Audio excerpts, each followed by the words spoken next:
The storm hit the Kansas plains without a single warning. Across the black horizon, a barn exploded into fire, orange light clawing at the night like an open wound. Rain came in sheets. Wind tore sideways. From the heart of the flames came the terrified screams of horses, and one weak, choking human voice. The doors hung half-consumed. Smoke rolled out thick and black, swallowing everything it touched. A tall figure broke from the darkness and ran straight into the blaze. No pause, no second thought. Hands closed around a roof beam already burning at both ends. Shoulders locked. The entire body strained against impossible weight. The timber should never have moved. Flames climbed the sleeves. Sparks rained down. The roof above began to scream. Still the figure did not let go. Cedar Bluff, Kansas Territory, 1855. The attic smelled like dust, and old apples going soft in a barrel nobody remembered to empty. Helena Whitfield sat on the floor, with her knees pulled up to her chest, which was not an easy thing for a woman built the way she was built. Her knees came up past her shoulders when she folded herself small. She had learned over 28 years exactly how to make herself small. It never worked. It never once worked. But she kept trying anyway, the way you keep pulling on a door marked push. Below her, through the floorboards, voices. Her stepmother's voice. Prudence Whitfield's voice, which always sounded like it was smiling even when it wasn't. Especially when it wasn't. The man from the Baxter Brothers show says he'll pay $80. Prudence was saying. $80, Everett. For the season. And if she draws well, more come spring. A pause. The scrape of a chair. Her father's voice next. Quieter. Tired in the way he was always tired now. Since the shipping venture failed. Since the bank letters started arriving folded in thirds like they were embarrassed to be read. She's my daughter, Prudence. She's a curiosity, Everett. That's what the man called her. A curiosity. And curiosities pay better than daughters do. Lord knows this one never has. Helena did not move, did not breathe or tried not to, because if she breathed too loud the ceiling would hear her, and the ceiling would tell the floor, and the floor would tell them, and then they would know that she knew. And she did not know yet what she would do with knowing. So she held it, held her breath, held her whole self very still, the way she'd once held still for a whole hour watching a hawk circle a field, not wanting to be the thing that made it fly away. Except this wasn't a hawk. This was her own family. Deciding what she was worth, in dollars, for a season, which was when the second voice started up again, and Helena's stomach dropped clean, through the floor. They put people like her in tents, Prudence said. Dress her up. Charge a nickel a look. The Amazon giantess, they'll call her. Something with a foreign flair. People pay good money to gawk at what frightens them. Everett. You know this. Everyone knows this. And if she won't go, she'll go. A creak. Prudence rising, probably smoothing her skirts, the way she always did, before delivering something final. Because the alternative is she stays here another year, eating our bread, frightening away every last suitor, who might have looked twice at Isolde, before catching sight of her sister looming in the hallway like some barn door come to life. We are drowning, Everett. And she is the only thing in this house heavy enough to weigh us down further. A barn door, come to life. Helena had heard worse. She told herself that. She had heard worse her whole life, hadn't she? Heard it from strangers on the street, who forgot to lower their voices. Heard it from boys, who used to dare each other to walk close enough to touch her sleeve and run. She had built calluses over calluses. She was supposed to be past flinching by now. She flinched anyway. Downstairs, the front door. A knock. Firm. Confident in a way none of the knocks at the Whitfield door had been confident in months. Not since the creditors started arriving, with their careful, apologetic taps, as if even they were embarrassed by what they'd come to collect. This knock didn't apologize for anything. Helena uncurled herself, crossed to the small round window set into the eave, the one that looked down on the front step. And there, on the step, a boy, no, not a boy, a young man, the postman's assistant, cap pushed back, sweat on his brow despite the cool morning, holding out an envelope thick enough to matter. She watched her stepmother open the door, watched the way Prudence's whole body changed when she read the return address. Straightened, sharpened, like a hound catching scent. "Everett," Prudence called, and her voice had gone up an octave, gone bright and hungry. "Everett, come see this." Helena didn't go down. Not yet. She sat back against the wall beneath the window and listened to her own heart, which was doing something strange and fast, something that felt less like fear and more like the moment right before a storm breaks. The air gone electric, the whole sky waiting. She did not know, yet, that the letter downstairs had her name in it. Not the name they'd call her by. Not yet. But it was coming for her all the same. They read it aloud at supper. Of course they did. Prudence liked an audience for good news the way other women liked an audience for gossip, which was to say, desperately and without shame.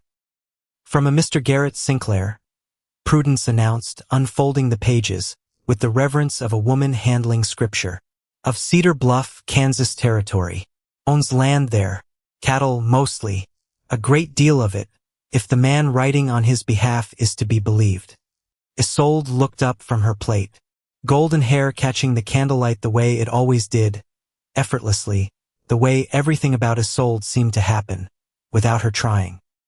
"Kansas," she said, and wrinkled her nose in the exact way she'd wrinkled it, since she was small, whenever something displeased her, before she'd even properly considered it.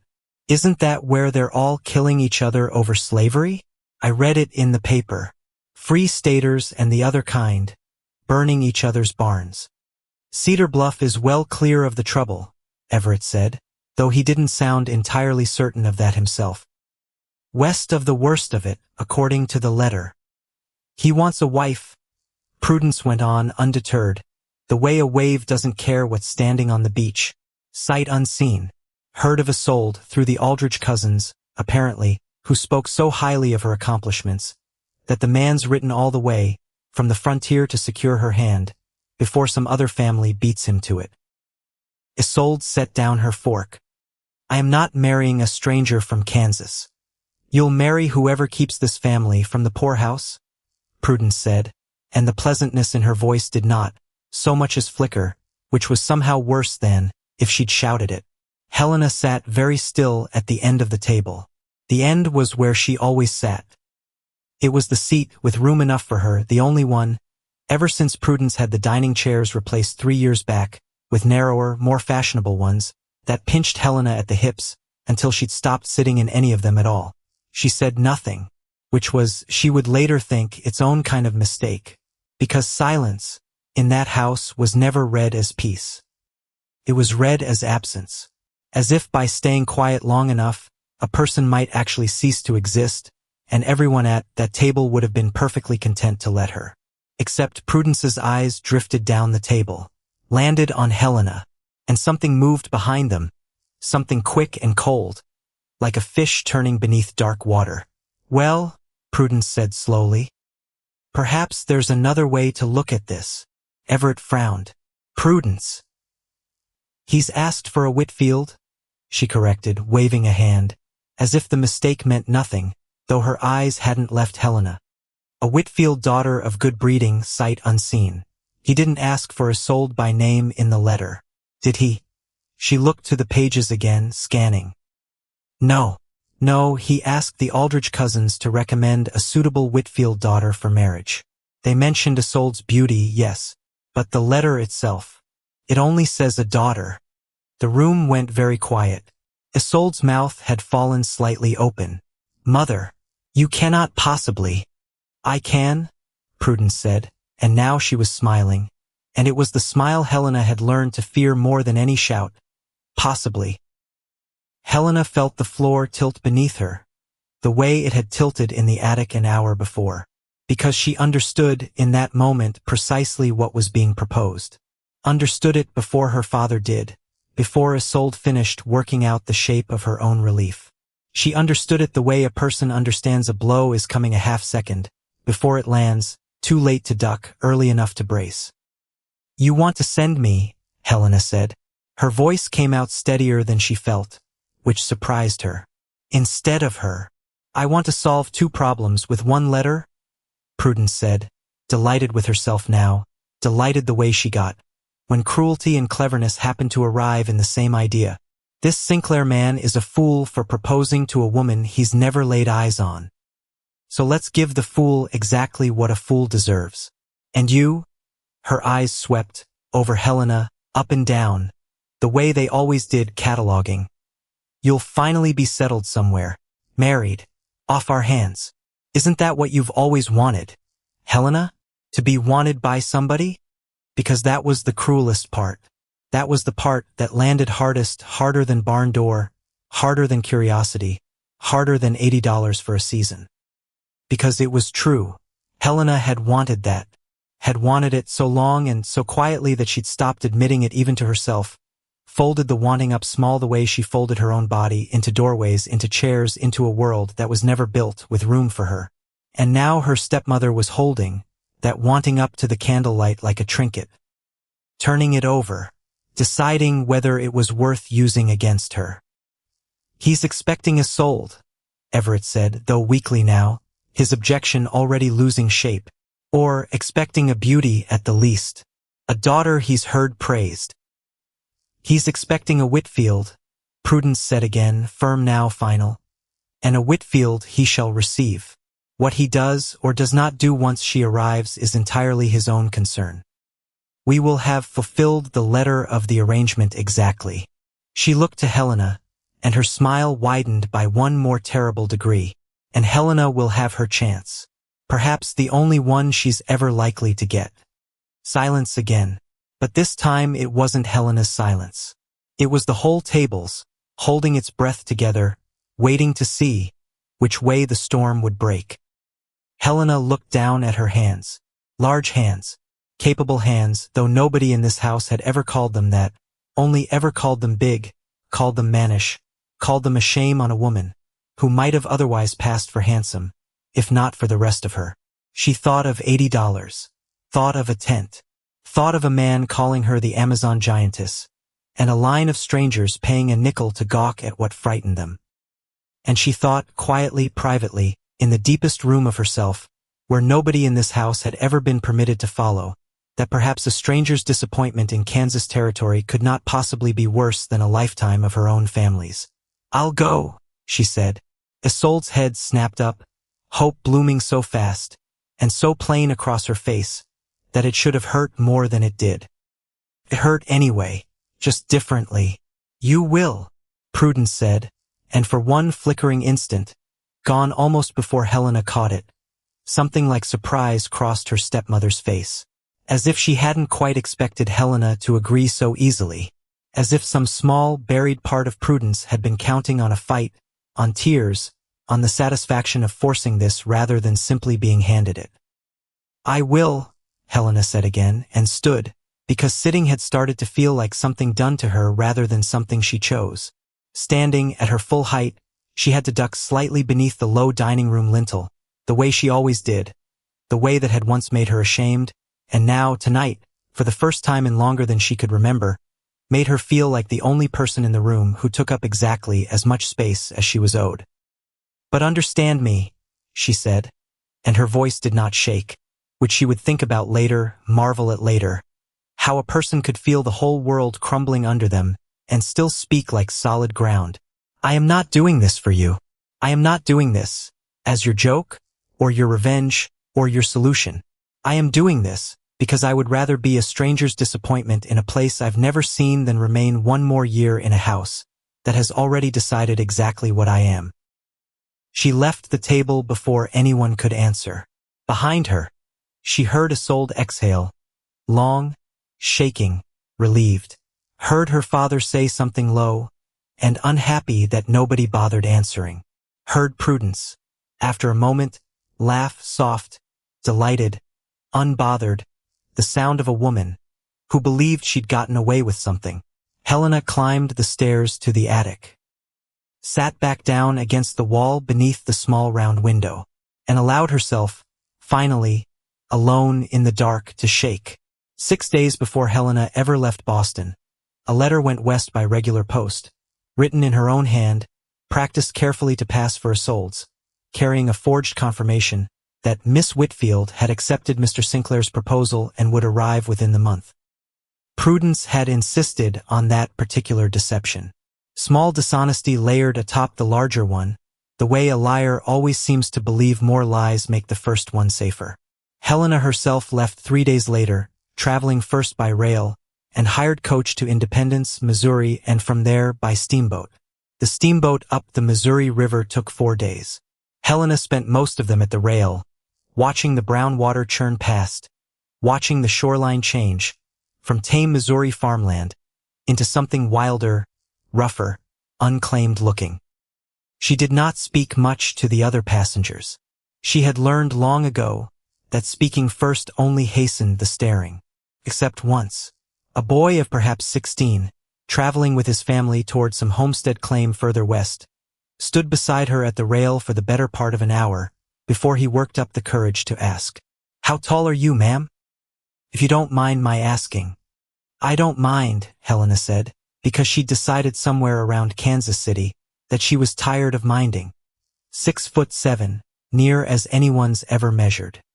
The boy's eyes went wide, the way eyes always went wide, and Helena braced, the way she always braced, for whatever came next. The laugh. The joke.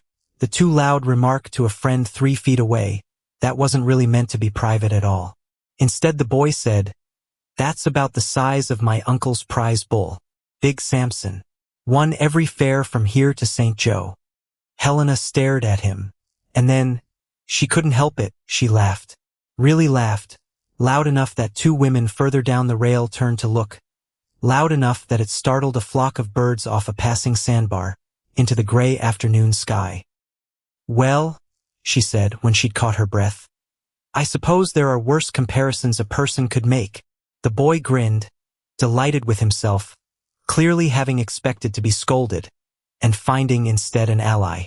"He's a gentle old thing, Samson is, for all his size. Doesn't hardly ever get riled, unless somebody's cruel to him first."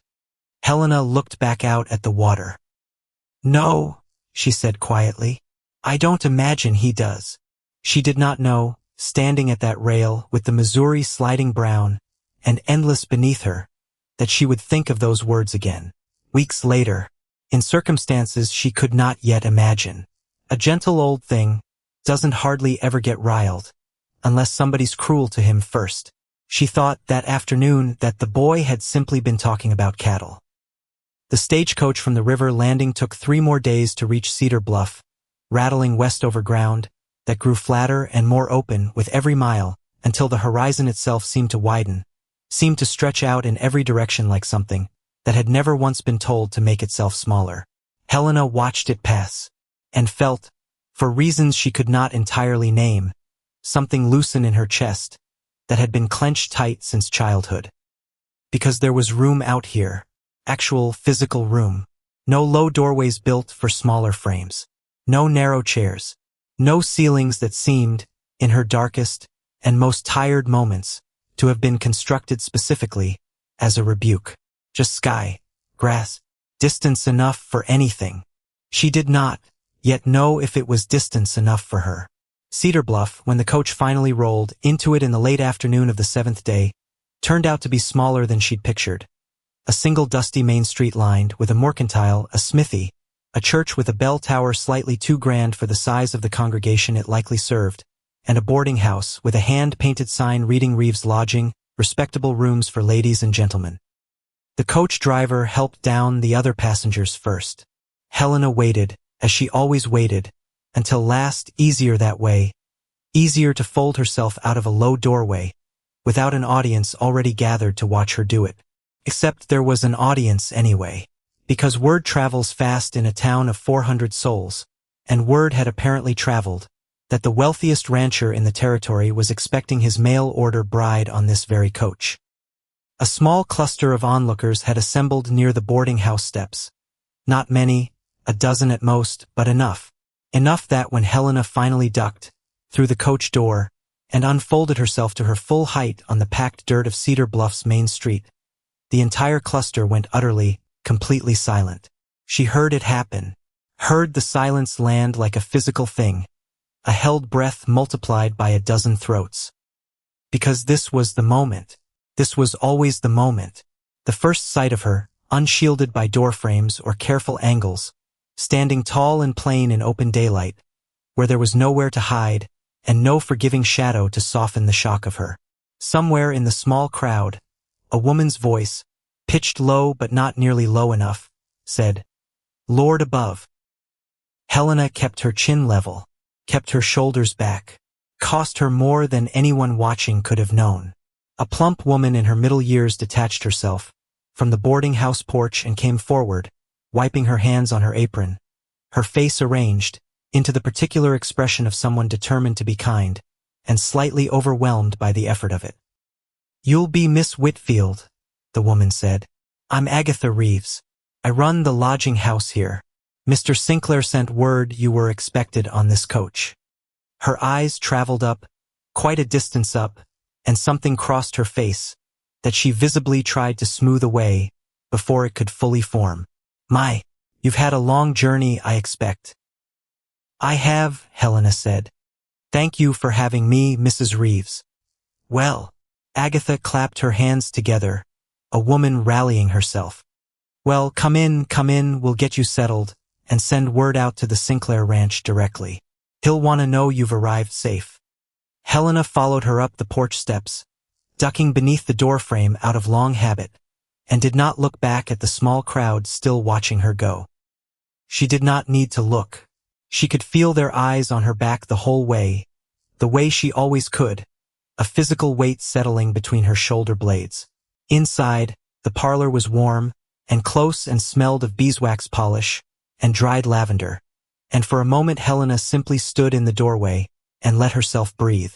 Sit, Agatha said, bustling toward the kitchen. "I'll bring tea directly. You must be parched after all that traveling." Helena lowered herself carefully into the largest chair the room offered, still too small, but she'd long since stopped expecting otherwise, and folded her hands in her lap, waited, and thought for the first time since Boston about the man who was even now being told she'd arrived. Wondered what image he carried in his mind of the woman he was about to meet. Wondered how far from the truth that image would prove to be. She did not have long to wonder. Word reached the Sinclair ranch a little past 6 that evening, carried by a wiry young hand named Silas, who rode in from town at a gallop that scattered chickens halfway across the yard. "Boss!" Silas was already swinging down, before his horse had fully stopped, breathless, hat askew. "Boss, she's here. The lady you're intended. She's here in town. Come in on the afternoon coach." Garrett Sinclair set down the length of harness leather he'd been mending on the porch rail, and stood so fast the chair behind him scraped back a full foot. "She's a week early," he said, more to himself than to Silas, because he'd planned this.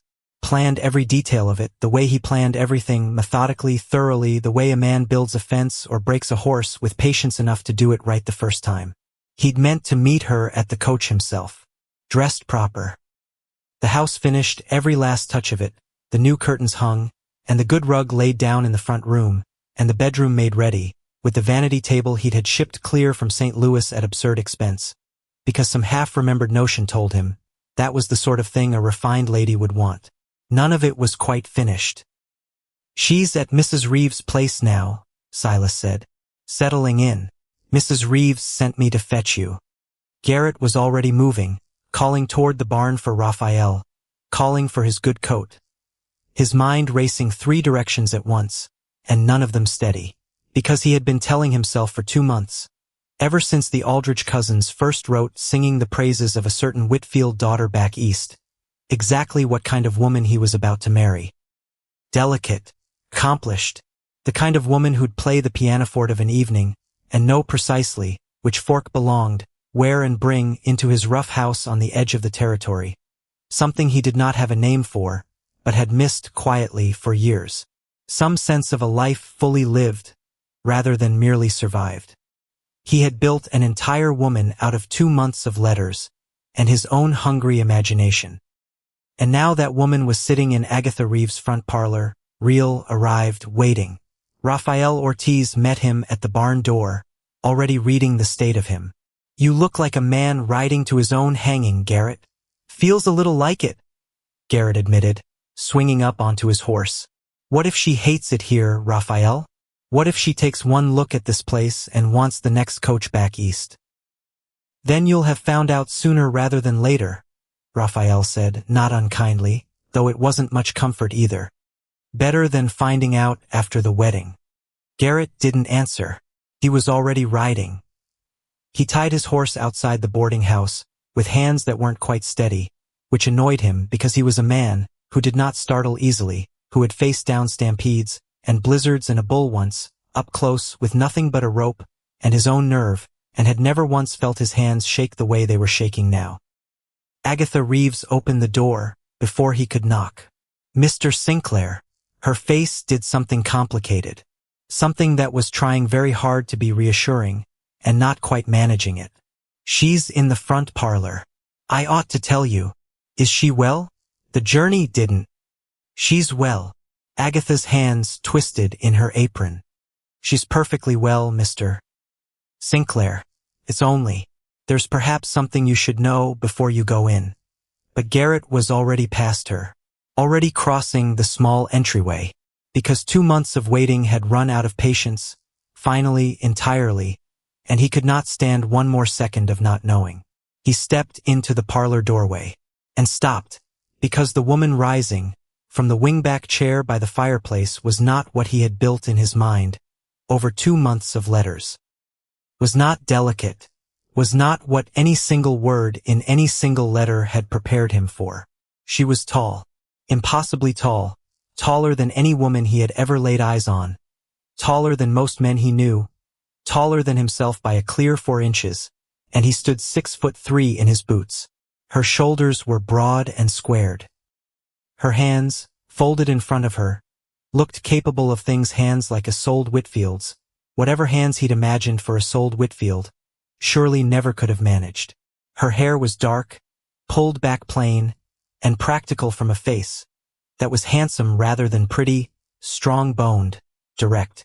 And her eyes, even in that first frozen second, even through the shock ringing, through every part of him he registered her eyes. Gray, steady, watching him watch her, watching him take in the whole impossible size of her, and bracing. He could see the bracing, could see the exact moment she readied herself for whatever cruelty was about to come out of his mouth. Neither of them spoke, because there was nothing in 2 months of letters that had prepared Garrett Sinclair for this. And there was nothing in 28 years of her life that had prepared Helena Whitfield to expect anything but rejection from the silence stretching out now between them. She spoke first, because someone had to, and it was clear he wasn't going to. "Mr. Sinclair." Her voice was low, steady, though he thought, he couldn't be certain, that he heard the faintest tremor underneath it. "I'm Helena Whitfield. I believe you were expecting my sister." Which, there it was. Confirmation of the shape his shock had already half guessed at, before his mind had even finished forming the thought. "My..." Garrett cleared his throat. "Tried again." "My what?" "My half-sister," Helena said. "Isolde. She's the one the Aldrich cousins recommended to you. She's the one you were expecting." A pause. Her chin lifted fractionally the way a person's chin lifts right before they say something that costs them. "I imagine I'm not what you had in mind." Garrett opened his mouth, closed it, opened it again, because every reasonable word he might have said, every gracious, gentlemanly word, had scattered clean out of his head, and what was left standing in their place was simply the truth, unfiltered, and the truth was written, so plainly across his face, that he didn't need to say it at all. She saw it anyway. He watched her see it, watched something flicker, and then settle behind those steady gray eyes. Not surprise. Not surprise at all. Resignation, maybe. The look of a woman confirming something she'd already privately decided was inevitable, long before she ever stepped off that coach. "I see," Helena said quietly. "That's not..." Garrett started and stopped, because he didn't actually know how to finish that sentence honestly, and he was not, whatever else he might be tonight, going to lie to her. Agatha Reeves, hovering in the doorway behind him, cleared her throat, with the particular delicacy of a woman about to intervene in something well beyond her business. Perhaps you two would like a moment. The kitchen. I'll be in the kitchen. She fled. Garrett and Helena stood facing each other across Agatha Reeves' front parlor, the fire crackling low in the hearth between them, the whole rest of the world gone suddenly very small and very quiet. You should sit, Helena said finally, gesturing toward the chair across, from the one she'd risen from. I imagine this has come as something of a shock. Garrett let out a breath. That was almost a laugh, though nothing about it felt funny. That's one word for it, Miss Whitfield. He sat. She sat across from him and even seated, even with the low fire between them casting soft light rather than the harsh honesty of open afternoon. He could not stop noticing the sheer scale of her, the way her hands, folded now in her lap, could probably span the whole breadth of a dinner plate. The way she seemed to have folded herself carefully, into that chair the exact way a person folds themselves, into a space they've learned, over years of practice, was never quite built to hold them. I owe you an explanation, Helena said, before he could find his own words. Though I doubt it will improve your evening much. Go on. So she told him, plainly, without flourish, without asking for pity, which struck him, even in his own scattered state, as strange, because most people telling a story this cruel about their own family would have softened it somewhere, would have reached for sympathy the way a drowning person reaches for a rope. She didn't.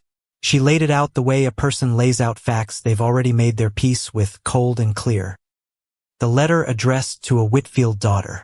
Her stepmother's decision, made over supper, to send the wrong one, send her, as a joke at his expense, dressed up as fulfilling the letter of the arrangement exactly. The plans, unspoken until that very night, to sell her instead to a traveling exhibition, if this scheme somehow failed to remove her from the house by other means. Garrett listened without interrupting, and felt, somewhere beneath the shock still ringing, through him something else beginning to stir, something hot and unfamiliar, that took him a moment to correctly name. Anger. Not at her. Never once in all of it at her. They meant this as a joke, he said slowly when she'd finished. Sending you here. They meant it to humiliate me. Yes. And you. His jaw tightened. What did they mean by sending you exactly, if not the same? Something crossed her face then. Quick. Unguarded. Gone almost before he caught it. The same, she agreed quietly. Only worse. Because I wasn't only meant to embarrass you, Mr. Sinclair. I was meant to be got rid of. One way or another. The fire popped in the silence that followed. Outside, somewhere down the street, a dog barked twice and fell quiet. I have money enough for return passage, Helena said, and her voice had gone carefully flat now, carefully controlled, the voice of someone bracing to be told to use it. I can be on tomorrow's westbound coach to the river landing, and from there. Why would you go back? The question came out of him, before he'd fully decided to ask it, blunt and immediate, and it seemed to startle her as much as it startled him. I beg your pardon? You said your family meant to sell you off to some traveling show, if this arrangement failed. Garrett leaned forward slightly, elbows on his knees. Why in God's name would you go back to that? Helena's chin came up again, that same fractional lift, that same bracing. Because I am not what you wanted, Mr. Sinclair. I understand that plainly enough without needing it explained to me twice. I didn't say that. You didn't need to. Something sharp entered her voice now, sharp and tired at once. The particular exhaustion of a person who has spent an entire lifetime reading rejection off faces before it's even fully arrived there. I saw your face when I stood up from this chair. I've seen that face a great many times before, sir, on a great many people, and I know precisely what it means. Garrett was quiet for a long moment, because she wasn't wrong exactly. He had felt shock. Had felt the whole careful architecture of 2 months imagining collapse in a single instant. But shock, he was beginning to understand, sitting here in the low firelight, with this plain-spoken, steady-eyed woman across from him, was not the same thing as the rejection she seemed, so certain she'd read on him. "What does it mean?" he said. "This face you say you saw." Helena blinked, clearly not expecting to be asked. "That I am." She stopped. Started again more carefully. "That I am a great deal more than you bargained for." "You are," Garrett agreed. "That much is true." He watched her flinch very slightly at the confirmation and felt something in his chest twist at having caused it. "But you're wrong about what my face meant," he went on before she could rise, before she could retreat into whatever careful armor she'd built to survive this exact moment 100 times before. "I wasn't disappointed, Miss Whitfield. I was—" He searched for the honest word, because he'd decided already, somewhere in the last several minutes, that honesty was the only thing worth offering her. "I was unprepared. There's a difference." "Is there?" "There is." He held her gaze, steady as he could manage, though his pulse was still doing something strange and unsteady beneath his ribs.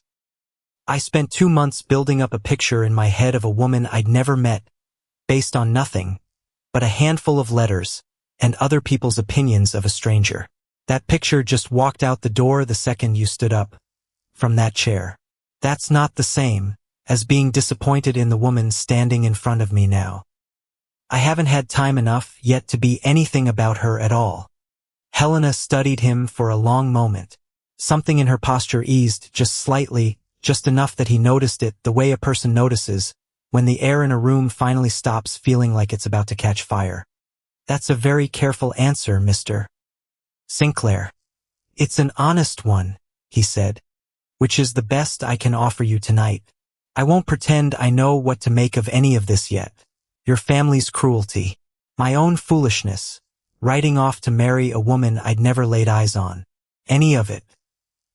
He rubbed a hand across his jaw, and for the first time, since walking into that parlor, something almost like a rueful smile pulled at the corner of his mouth.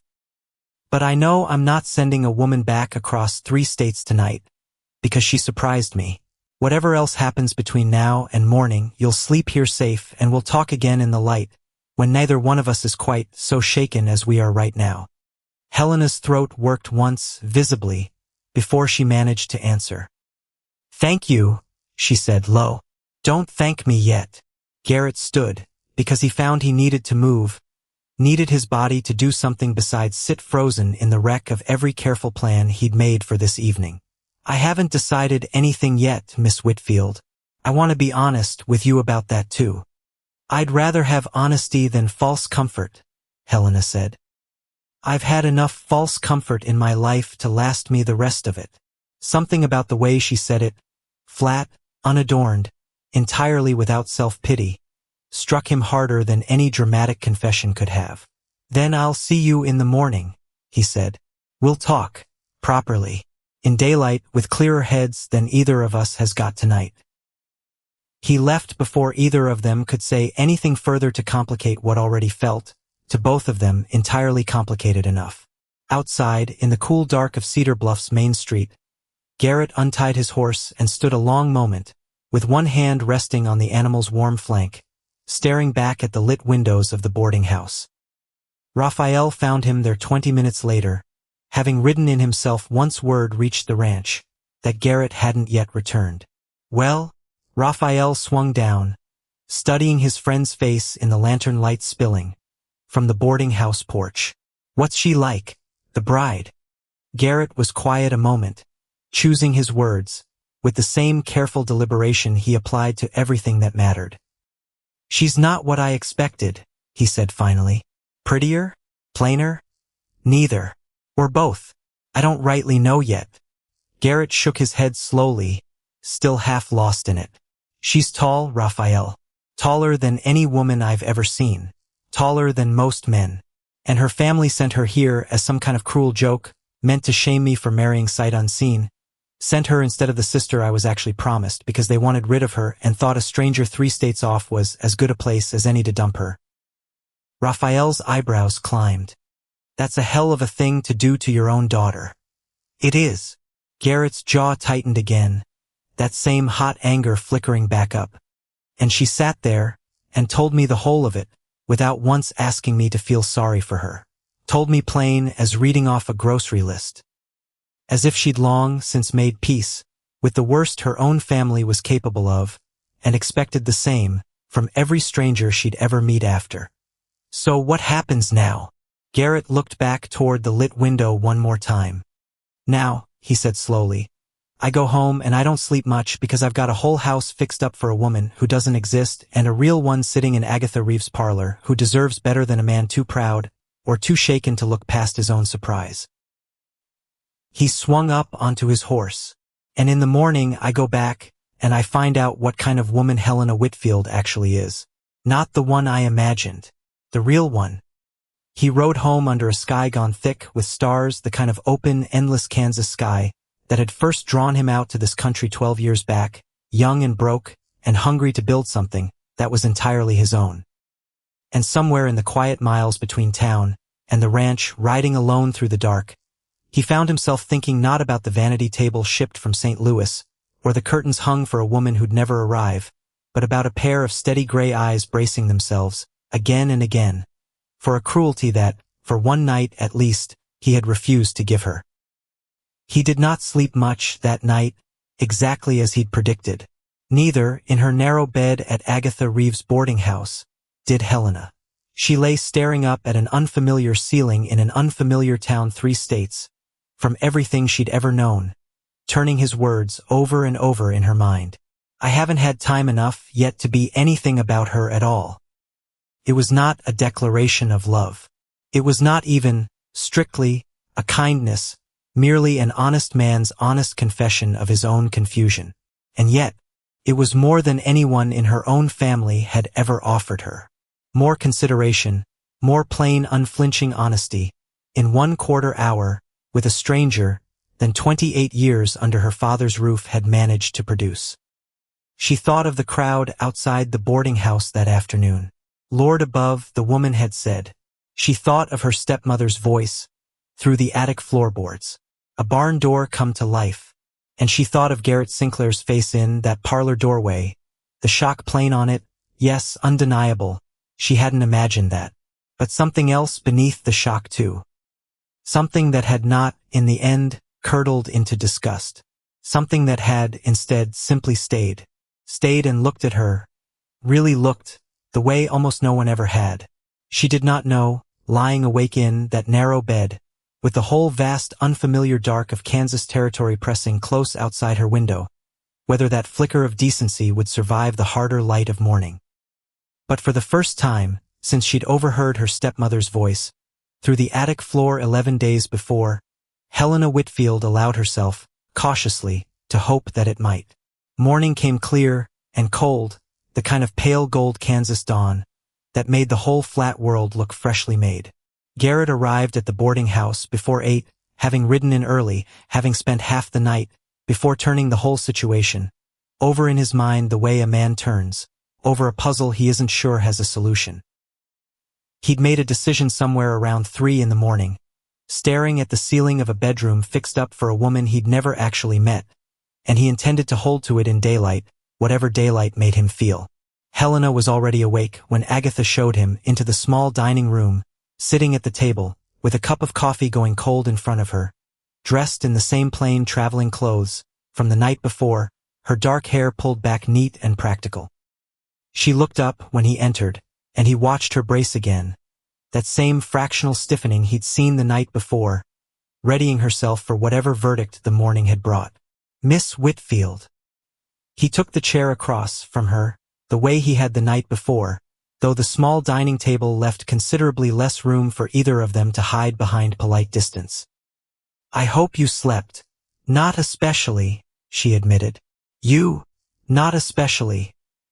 He agreed, and something in the shared, weary honesty of it eased the tension between them, just slightly. He folded his hands on the table, looked at her directly, the way he'd decided in the small hours of the night was the only way through any of this. I've been thinking about everything you told me. I imagine you have. Your family did you a terrible wrong, Garrett said, sending you here the way they did, meaning to shame us both. I want you to understand, that's not on you. Miss Whitfield. Whatever comes of this morning, that much is settled in my mind, and it won't be moving." Something in Helena's shoulders eased very slightly. "Thank you," she said. "But I've got a decision to make," Garrett went on, "and I won't pretend it's a simple one. I wrote to marry a stranger sight unseen, because I was tired of an empty house and a life built around nothing but cattle and fence lines. That much of the letter was true, whoever I imagined reading it." He paused, choosing his next words with visible care. "I don't know you yet, Miss Whitfield. Not really. One evening's conversation doesn't make a marriage, whatever the arrangement your stepmother forced on both of us." "No," Helena said quietly. "Doesn't. So here's what I'm offering." Garrett met her eyes squarely. "Stay. Not married yet, not today, not this week. Stay at the ranch a spell as my guest, under Mrs. Ortiz's chaperoning, and let's find out plainly whether the two of us could actually build something worth building. If it doesn't suit you, the land, the life, any of it, I'll see you safely returned east myself with my own money, and no hard feelings carried either direction. But if it does..." He stopped, let the sentence hang, unfinished, because he wasn't yet certain how he wanted to finish it, and he'd promised himself, riding home under those endless stars, that he would not offer this woman a single word he didn't mean. Helena studied him for a long moment, studied him the way he was beginning to realize. She studied everything, carefully, thoroughly, missing very little. "You're offering me a choice," she said slowly, as if the words themselves were unfamiliar in her mouth. "A real one, not a bargain already decided." "I am." "Why?" The question was simple. The answer Garrett found was not. "Because you deserve one," he said finally. "Maybe for the first time in your life, from the sound of things. And because I find I'd rather know the real woman I'm considering marrying than spend the rest of my days wondering about her." Helena was quiet a long moment, her hands wrapped around the cold coffee cup, her eyes fixed somewhere past his shoulder, out the window, toward the flat gold country stretching endlessly beyond the edge of town. When she finally looked back at him, something had changed behind her eyes. Something had steadied. "All right, Mr. Sinclair," she said. "I accept your offer." "Garrett," he said, "if we're to find out whether this suits either of us, I expect we'd better start with names." The faintest smile touched the corner of her mouth, the first he'd seen. From her, small and cautious, but real. "Helena," she said. "Helena?" he repeated, and something about the shape of it in his own mouth felt, unexpectedly, like the first true step of something neither of them yet understood the size of. Outside, the Kansas morning stretched wide and golden in every direction, indifferent to the letters and lies and small cruelties that had brought two strangers to this table, offering instead only what it always offered: open sky, open country, and however much room a person was brave enough to claim for themselves within it. Helena Whitfield rose from the table, ducking automatically beneath the low dining room doorway on her way toward the door, toward the wagon waiting outside to carry her to a ranch house built for a woman who did not exist, toward a life she had not chosen and could not yet imagine, and toward the first uncertain, fragile beginning of choosing it anyway. Behind her, Garrett Sinclair watched her go, and felt, for the first time in longer than he cared to admit, something in his carefully ordered life shift entirely off its known foundations. Neither of them spoke of what came next. Neither of them, standing in that narrow doorway in the pale gold morning, could have guessed how much still lay ahead: the ranch, the land, the quiet growing understanding between two people neither one of them had expected to find.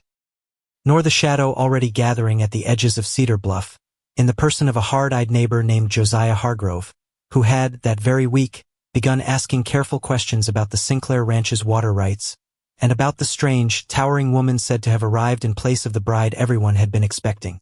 That was still to come. For now, there was only the wagon, and the wide gold morning, and two people, who had agreed, however cautiously, to find out together what they might yet become. 3 weeks. That was all it took for Helena Whitfield to learn the shape of a new life. 3 weeks to learn where the well sat, and which floorboard in the kitchen creaked loud enough to wake Delfina Ortiz 2 rooms over, and how the wind came down off the flat land in the evenings smelling like rain that never quite arrived. Because that was ranch life. Learning by doing. Learning by falling. Learning mostly by not being told twice. She did not mind it. That surprised her more than anything else so far. She had expected discomfort. Expected homesickness or something close enough to count. Instead, what she found, most mornings, waking before dawn in the small guest room at the back of the house, was something closer to relief. A ceiling high enough she never once struck her head against it. A doorway wide enough she didn't need to duck sideways to pass through. Room. Actual room. She kept noticing it. Kept catching herself standing in the middle of some ordinary space. The kitchen, the barn, the wide open yard. Simply because nothing in it was telling her to make herself smaller. "You've gone quiet again," Delphina said one morning, over flour and biscuit dough. Flour dusted white up both her forearms. "You do that. Go quiet and stare at nothing like you've seen a ghost." "Not a ghost," Helena said. "Just noticing the room." Delphina raised an eyebrow. "The room. There's enough of it," Helena said, and left it there because she didn't yet have better words for what she meant, and Delphina, sharp-eyed, quick, already halfway to being a friend in a way Helena had precious little practice recognizing, seemed to understand anyway. Didn't press. Just nodded once, like a woman filing something important away for later, and went back to the dough. Because that was another thing Helena hadn't expected. Being understood without having to explain herself first. The ledgers came next. Garrett found her, on the fourth day, standing over the account books in his study, with her lips pressed thin, working sums in her head faster than he could follow on paper. "You've a head for figures," he said, more statement than question. "My father was a merchant, before the debts caught him." Helena didn't look up from the columns. Somebody had to learn to read a balance sheet in that house. It was never going to be a sold. "Not unkind of you to say so." "Not unkind. True." She finally glanced up, something dry in her expression. "There's a difference, Mr. Sinclair. I'd have thought you'd learned that by now." "Garrett," he corrected, for the third time that week. "Garrett," she said, and something in the way she tried the name, careful, testing its weight like a woman trying on a boot she wasn't, yet sure fit, made him look away first, busy himself suddenly with nothing in particular on the far side of the desk. She took over the books entirely by the second week. Found for separate errors in the spring accounting that had gone unnoticed since before Garrett had even hired his last foreman. Found, buried 3 pages deep in a column nobody had checked in a year, a discrepancy in the feed supplier's invoices that amounted to nearly $30 overcharged across 6 months. $30, Garrett said, staring at the page she'd pushed toward him. $30, and nobody caught it. "Nobody was looking," Helena said. "People rarely check the things they've already decided to trust." He looked up at her then. Really looked. And something crossed his face. Not shock this time. Not the raw, unguarded surprise of that first night in Agatha Reeves' parlor. Something quieter. Something that looked, if Helena let herself believe it, almost like respect. "Where else in this operation haven't I been looking?" he said, half to himself. "Give me a week," Helena said. "I'll tell you." He gave her the week. She used every hour of it. The horse came on the 9th day. Not tame exactly. Not yet, and maybe not ever. A paint mare with a wild streak.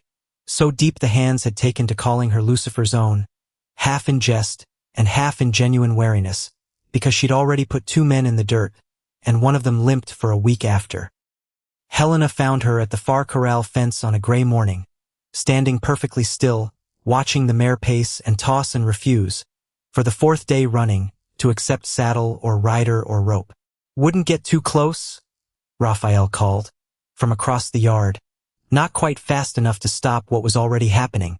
"That one's meaner than a rattler in August." Helena didn't answer, didn't climb the fence, either, simply stood at it, hands resting loose on the top rail, and waited, because that was the thing nobody in that house yet understood about her. She had spent 28 years learning patience the hard way, learning to hold still, learning to wait out a room's judgment, without flinching, without giving anyone the satisfaction of watching her break first. A wild horse, it turned out, was not so very different. She stood at that fence for the better part of an hour. Didn't speak. Didn't reach. Just stood, patient as stone, while the mare circled, and snorted and threw her head and, slowly, inch by grudging inch, stopped circling quite so wide. By the time Garrett rode in from the north pasture and found half his crew gathered at the corral fence, mouths hanging open, Helena Whitfield was standing inside the corral itself. One broad hand resting flat against the mare's trembling neck. The horse gone still beneath her palm, ears forward, no longer trying to bolt. "How in God's name?" Garrett said, swinging down, not quite believing what he was seeing. "She's not mean," Helena said, without turning. "She's frightened. Somebody frightened her, before she ever came to you, and every man who's tried to break her, since has only confirmed what she already believed about people." She stroked the mare's neck once, slow. "I know something about that." Silence at the fence.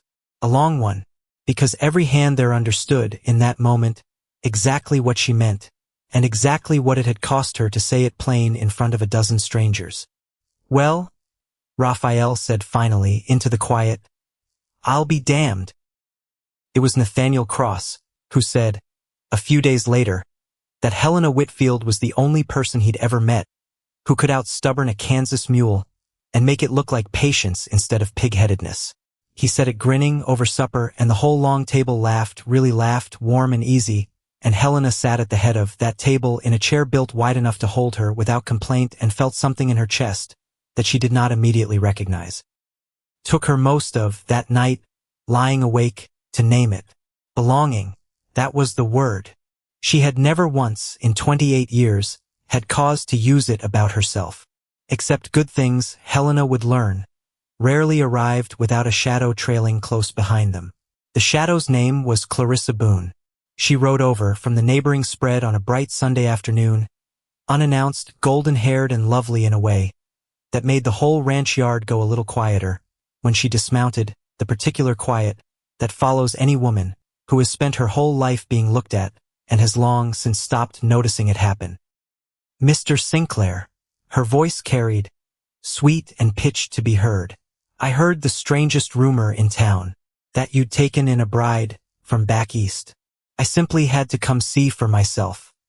Garrett, caught off guard, made the introductions with the particular awkwardness of a man who suspects, correctly, that he is walking into something he doesn't yet understand. "Miss Boone, this is Helena. He hesitated, the word not yet settled between them. "My intended."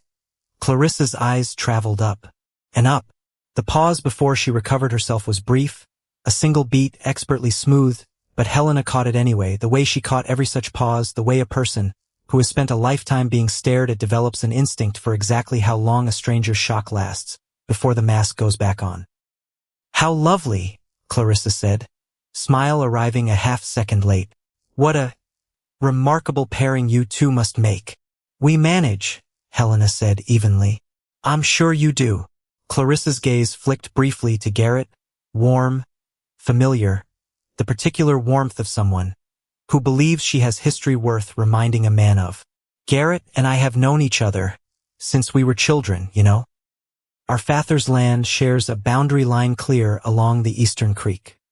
"I didn't know," Helena said. "He hasn't mentioned it." "Hasn't he?" Something flickered behind Clarissa's pretty eyes, pleased, almost at the admission. "Well, there's been a great deal to catch up on since, I'm sure, with your arrival and all." She stayed the better part of an hour. Charming, effortless, laughing at all the right moments, touching Garrett's arm twice in ways that looked accidental and were not, and Helena, sitting through it, watching it, saying little, found herself doing the thing she had trained herself to do her whole life, cataloging, watching, learning the shape of a threat before it fully declared itself. Because Clarissa Boone smiled at her plenty that afternoon. Asked her polite questions about Boston, about the journey west, about how she found ranch life so far. But not once, not a single time in the whole visit, did she quite manage to look Helena directly in the eye while doing it. "She seems friendly enough," Garrett said, that evening, watching Clarissa's horse disappear down the road in a cloud of dust. "She does," Helena agreed, which was true, and also somehow not remotely reassuring. Clarissa Boone came back the following week, and the week after that, always with some errand as excuse, a borrowed book returned, a message about a church social, a jar of preserves from her mother's kitchen that Helena suspected correctly had never once passed anywhere near Mrs. Boone's actual kitchen, always warm, always laughing, always finding some reason to linger in the study or the front room or wherever Garrett happened to be working that particular afternoon, and always, without fail, finding some polite excuse to ask Helena about the ranch's business. "How does the irrigation work out here?"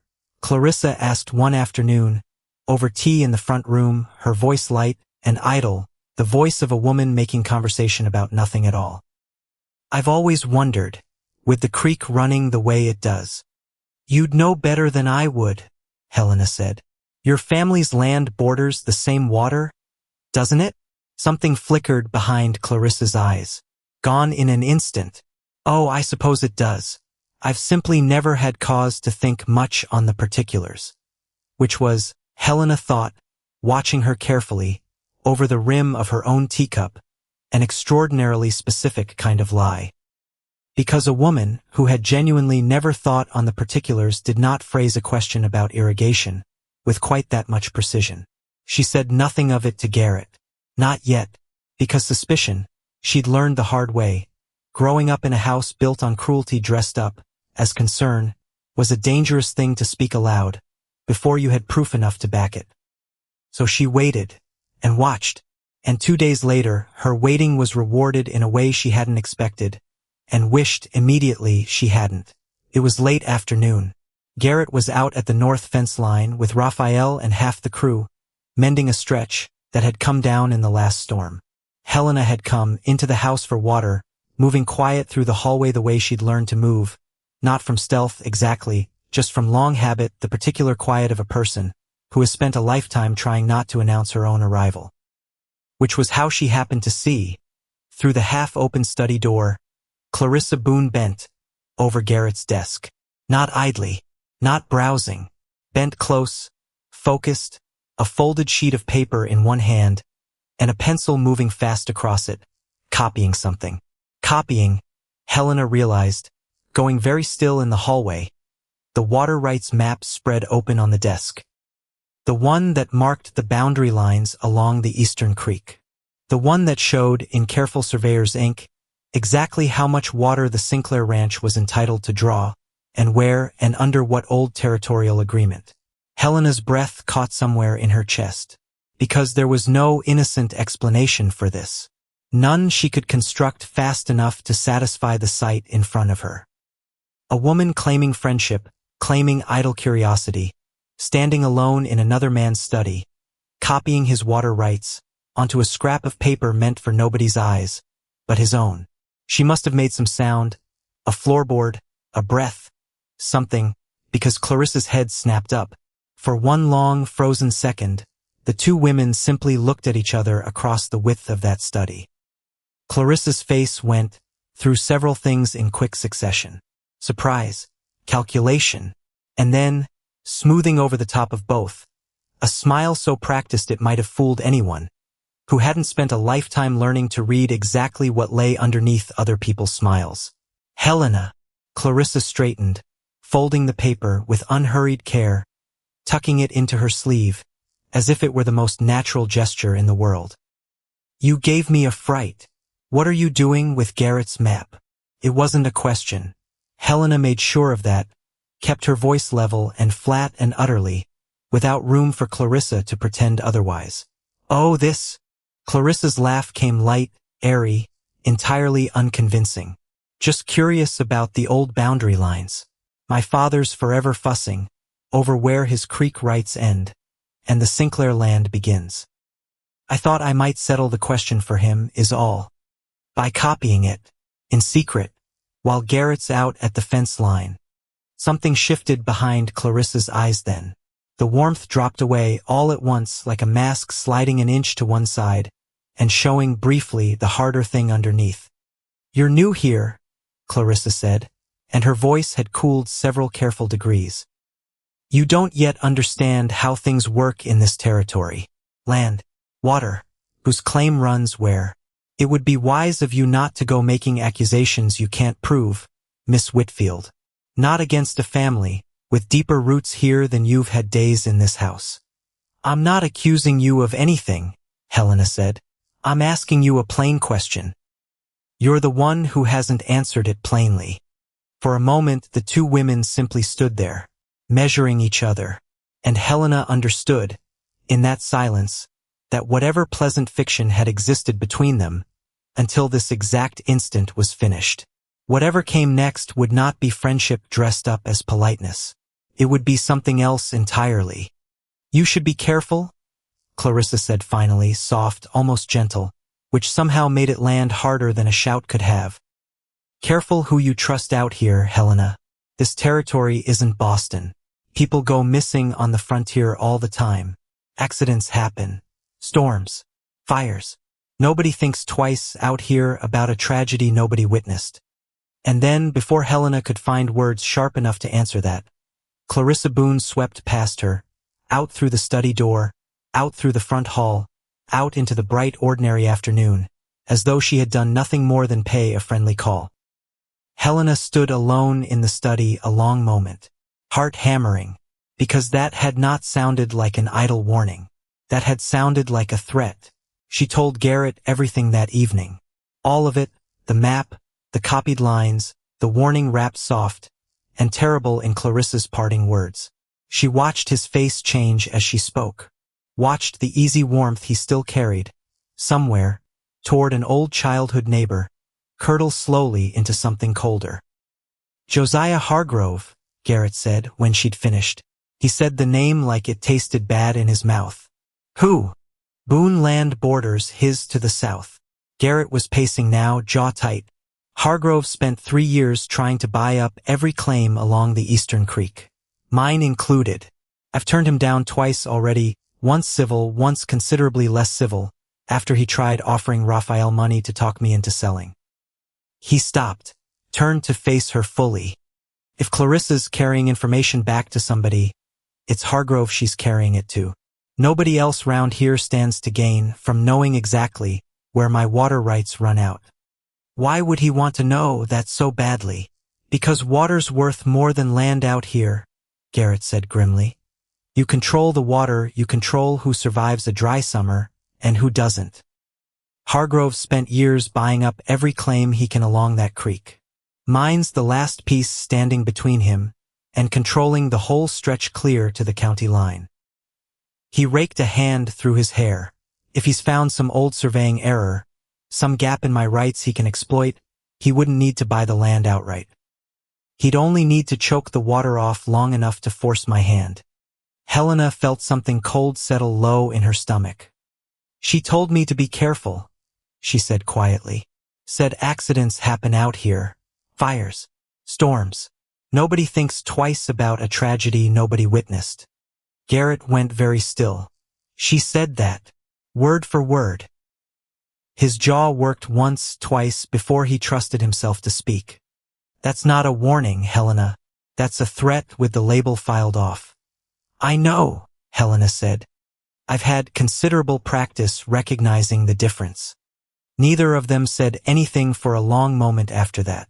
The lamp on the desk guttered low, throwing long shadows up the study walls, and somewhere outside a dog barked once, and fell silent, and the whole wide dark country beyond the windows suddenly felt a great deal less safe than it had that morning. "I should have told you the first time she asked me about the irrigation," Helena said finally. "I noticed something wrong in it even then. I only didn't have proof enough yet to speak." "You don't owe me an apology for being careful," Garrett said. "You owe me nothing at all, Helena, except maybe fair warning next time something feels wrong. I'd rather chase down 10 false alarms than miss the one that's real." She looked at him then, really looked the way she'd learned to look at people since arriving in this country, searching for the flicker underneath the words, and found, this time, nothing but plain sincerity looking back. "All right," she said. "Fair warning, then. I don't trust Clarissa Boone.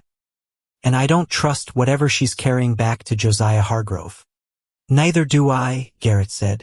"Not anymore." Outside, the wind had picked up, dragging low clouds fast across a moon gone the color of old bone. Neither of them could have known, standing together in that lamplit study, how little time remained before that wind would carry considerably worse than clouds. The storm came 4 nights later. It arrived the way Kansas storms always arrived.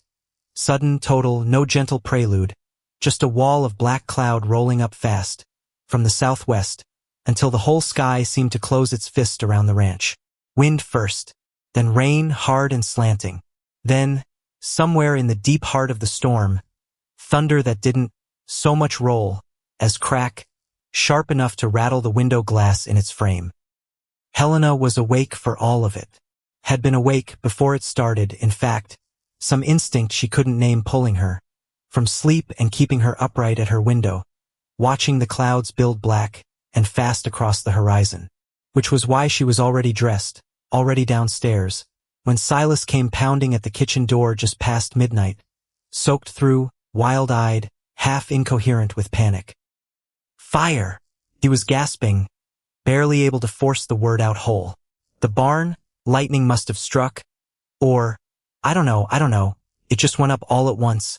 Nathaniel's still in there, he was checking the horses when it—" Garrett was already moving, boots half-laced, shouting for Raphael, for every hand within earshot.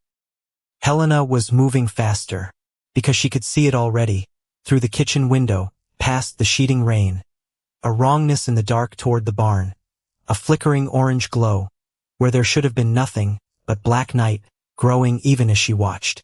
"How many horses?" she said, already reaching for her coat. 6, maybe 7. I don't. Helena, wait. She was already out the door. The rain hit her like a wall, cold and relentless, and the wind tried to shove her sideways across the yard, and none of it slowed her more than half a step. She ran toward the fire the way she had never in her whole life run toward anything. Full out, no thought spared for grace or caution, because somewhere inside, that burning barn was a man, who might already be dying, and every second she spent thinking instead of moving was a second, that might cost him everything. The barn doors were already half swallowed in flame by the time she reached them. Smoke rolled thick and black out, through the gap, stinging her eyes, filling her throat, and somewhere inside, over the roar of fire, and the panicked screaming of trapped horses, she heard a man's voice, choked, weak, calling for help that might not reach him in time. "Nathaniel!" Here, a cough, ragged, barely audible over the fire's roar. "Beam came down, my leg. I can't." Helena didn't hesitate. Didn't let herself hesitate, because hesitation, in that moment, was its own kind of death sentence for the man trapped somewhere in that smoke. She threw her whole weight against the barn door. It gave, swung wide on groaning hinges, and the heat that rolled out to meet her was like a physical blow, staggering, and through the thick black smoke she could just make out the shape of him, Nathaniel Cross, pinned beneath a fallen roof beam, one leg trapped, flames licking closer along the straw-strewn floor with every passing second. "I've got you," she said, and did not know, later, where the steadiness in her own voice had come from, because inside she was screaming, inside every part of her was shouting, "Run. This is madness, the roof could come down entirely, you could die in here with him," but none of that reached her voice, none of it slowed her hands. She got both arms under the beam, felt the rough splintered wood bite into her palms, felt the impossible weight of it settle into her shoulders, her back, her whole braced body, and lifted. It should not have moved. A beam that size, water-logged and burning at one end, should have been immovable by any single person alive. She knew that, some distant rational corner of her mind knew, that even as she strained against it, throat raw with smoke, every muscle in her back screaming protest. But she had spent a lifetime being told her body was wrong. Too large, too strong, unwomanly, a shame to be hidden, a curiosity to be sold. Tonight, for the first time in 28 years, that same body was the only thing standing between a man and death. The beam lifted. 6 inches. 8. Enough, barely enough, for Nathaniel to drag his trapped leg free, gasping, sobbing something that might have been her name, or might have been nothing at all, and the second his leg cleared she let the beam fall, staggering back, lungs burning, and hauled him up by the collar of his shirt, with strength she did not know, until that exact second, that she possessed. "Move!" she rasped. "Now!" The roof. They made it out, through the doorway 3 seconds, maybe less, before the section of roof directly above, where Nathaniel had lain, came crashing down in a shower of sparks and burning straw. Helena dragged him clear across the muddy yard, both of them collapsing together in the rain a safe distance from the barn, and it was only then, only once she was certain he was breathing, certain he was clear of the flames, that her own legs finally gave out beneath her. Garrett found them like that, kneeling together in the mud, rain hammering down on both of them, the barn behind them roaring orange against the black sky, Nathaniel Cross alive, gasping, alive because of the woman half collapsed beside him, with soot streaked black across her face, and her hands raw and bleeding from splintered wood. Helena! He was on his knees beside her in an instant, hands framing her face, checking her over with something close to panic. "Helena, are you?" "I'm all right." Her voice came out cracked, exhausted, but steady underneath. "He's not. His leg. We'll get him seen to." Garrett's hands were shaking. She could feel it, even through her own exhaustion. Feel the tremor in his fingers, where they still cupped her jaw. "You went in there alone. You went into a burning barn alone, Helena. You could have. I know what I could have." "Don't ever." He stopped, started again, quieter, rougher. "Don't ever do that to me again. Do you understand? Don't ever make me stand in that yard wondering if you're already dead in there." Something in his voice broke on the last words, broke in a way that told her, plainer than any letter or careful courtship ever could have, exactly how much room she had already come to occupy in this man's life, in the few short weeks since she'd stepped off a coach he hadn't been expecting her on. "I couldn't leave him," Helena said. "I couldn't stand outside and listen to him die." "I know." Garrett's forehead dropped against hers, both of them soaked and filthy and shaking in the rain. The barn still burning behind them, half the ranch crew shouting and hauling water in a losing effort to save what remained of it. "I know you couldn't. That's exactly why He didn't finish the sentence. Didn't need to. Some things Helena was learning said themselves plainest in the space where words ran out. They saved 4 of the 7 horses, lost the barn entirely, nothing left by dawn, but a smoking black skeleton of char, and ash steam rising off it into the pale morning light. Nathaniel's leg was broken badly, but Helena had set enough bones in her volunteer years at a Boston charity ward to splint it properly herself, before the doctor could even be summoned from town, and the physician, who finally arrived past noon, pronounced the setting near perfect. "Whoever did this," the doctor said, examining the splint with visible surprise, "knew exactly what they were doing." "She did," Nathaniel said from the cot, where he lay, pale but grinning despite the pain, looking up at Helena, with an expression she wasn't yet used to receiving from anyone. "Pulled a burning beam clean off my leg, with her bare hands. Carried me clear across the yard like I weighed nothing at all." He shook his head slowly. "Never seen anything like it in my whole life. Don't expect I ever will again." Word travels fast in a town of 400 souls. By the following Sunday, half of Cedar Bluff had heard some version of the story, most of them embellished well past the truth, though the embellishments, strangely, weren't the part that stuck. What stuck, what Helena noticed on every face turned toward her now in town, in church, at the mercantile counter, was something she had never once in her life seen directed at her before. Not shock, not the too loud whisper, the sideways stare, the careful too wide berth given on the boardwalk. Something closer to awe. "That's her," she heard a woman murmur to her companion outside the mercantile, not troubling to lower her voice much at all. "The one who pulled Nathaniel Cross out of the Sinclair fire. Lifted a burning beam clean off him, they say." She's built like she could do it too, the companion murmured back. Lord, would you look at the size of her? Helena kept walking, kept her chin level, but something in her chest, hearing it, felt entirely different than it ever had before, because they were still talking about her size, still marveling at it the way people always had. But this time, for the first time in 28 years, they weren't laughing. Agatha Reeves stopped her outside the boarding house a few days later, taking both Helena's hands in her own, with an earnestness that startled them both. I want you to know, Agatha said, that I misjudged you that first evening you arrived.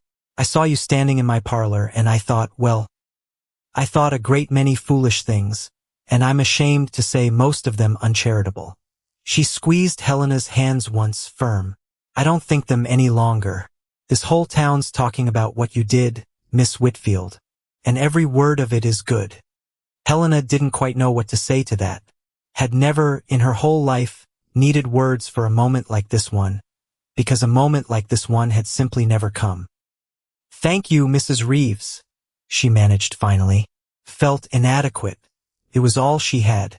Even Nathaniel's mother, arriving 3 days later, from a farm 20 miles south to sit vigil at her son's bedside, found Helena in the kitchen and embraced her without a word of warning, arms wrapping tight around Helena's waist, the older woman's shoulders shaking with quiet tears. You gave him back to me, she said, into the front of Helena's dress, muffled and fierce. Whatever else anybody ever says about you, girl, you gave my boy back to me. I won't forget it, not as long as I live. Helena stood very still, arms coming up slowly, carefully, to return the embrace, and felt something crack open in her own chest that she hadn't known was still sealed shut. Because this exact feeling, a stranger's arms around her, gratitude instead of gawking, welcome instead of warning, this was the thing she had spent her whole life believing did not exist. Not for a woman built the way she was built. Not for the family embarrassment, the barn door come to life, the curiosity worth $80 a season. And yet here it was, real, warm, undeniable, in the small kitchen of a ranch house 3 states, from everything she'd ever known. She did not yet understand how quickly it could all be threatened. Josiah Hargrove came to call 8 days after the fire. He arrived alone on a fine gray gelding dressed sharp enough that his clothes alone announced money, before he'd said a single word. A lean man past 50, silver-templed, with pale, watchful eyes that seemed to price everything they landed on. Garrett met him in the yard, arms crossed, plainly unwilling to invite the man past the porch. Hargrove. Sinclair. Hargrove's smile was thin, practiced, entirely without warmth. I came to offer my congratulations. Heard about the fire. Terrible thing, barns burning. Lightning's a cruel accident, isn't it?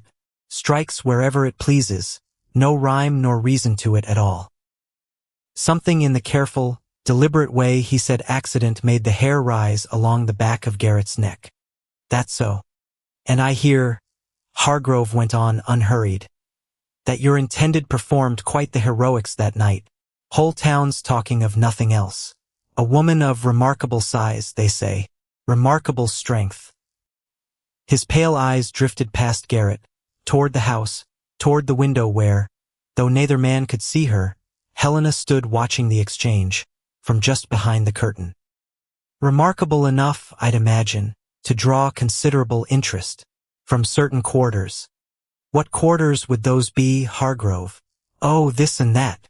Hargrove's smile widened, thin and cold. I hear tell there's a traveling exhibition passing through the territory next month. Baxter Brothers, I believe they're called, always hunting for new attractions, new curiosities, worth a season's wages to the right showman. He gathered his reins, unhurried, entirely at ease. Funny how word travels, isn't it, Sinclair? A woman like that, strong enough to lift a burning beam with her bare hands. I'd imagine a story like that could reach clear back east inside a month or two, if the right person took the trouble to write it down and send it along.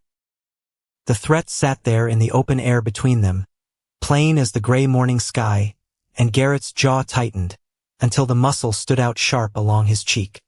"You'd be wise," Garrett said low, "to remember whose land you're standing on."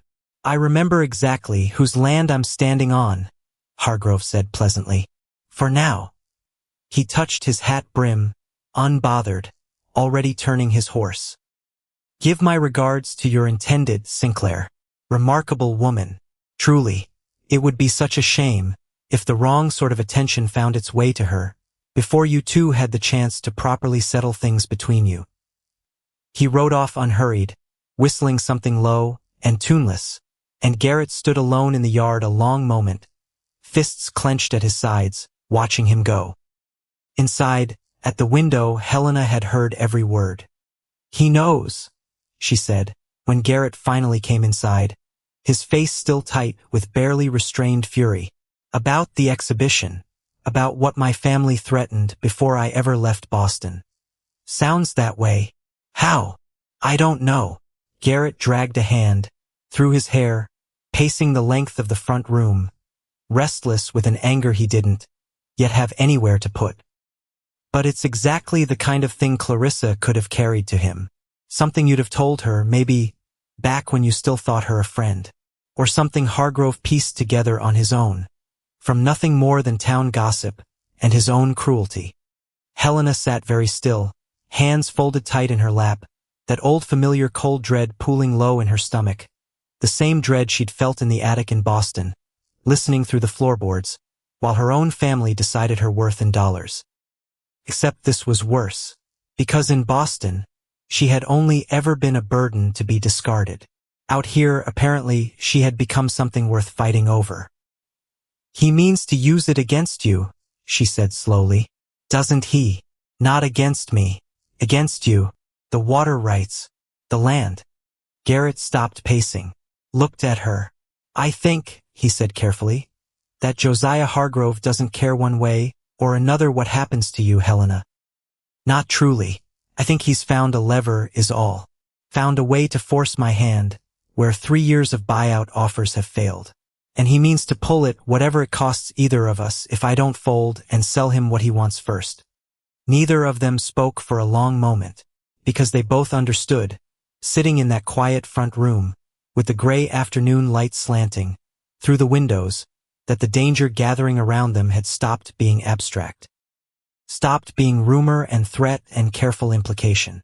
It had a name now, Josiah Hargrove, and a shape, land, water, leverage, and somewhere 3 states east, a family that had already proven exactly how little it would cost them to sell Helena Whitfield to the highest bidder, a family that Hargrove, if he was even half as thorough as his reputation suggested, would have no trouble finding and no hesitation at all in using.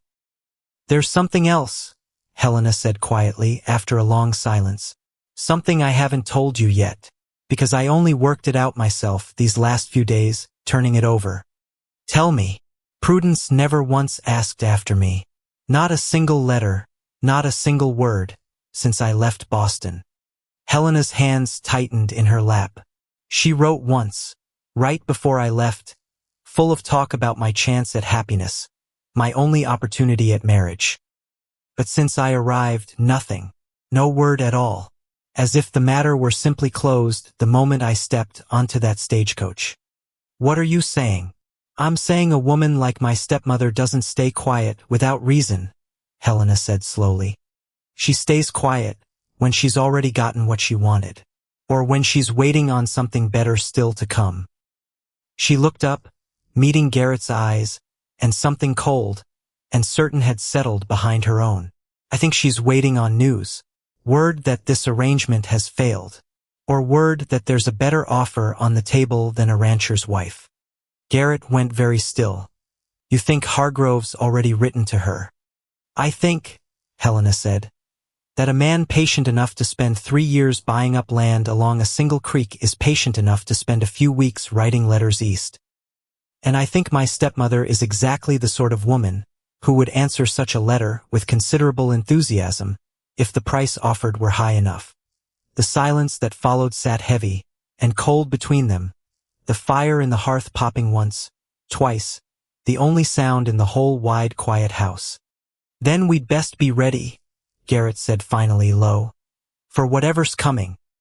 Because I don't intend to lose this ranch. And I sure as hell don't intend to lose you. Not to Hargrove's schemes, and not to a family that never once deserved to call you theirs. Helena looked at him a long moment, at the fierce, quiet certainty in his face, so entirely unlike anything she had ever been offered before. Not pity, not tolerance, not the careful management of an embarrassment. Something that looked, unmistakably, like a man drawing a line and meaning to stand behind it. All right, she said, and found, to her own surprise, that her voice came out steady. Then let's be ready.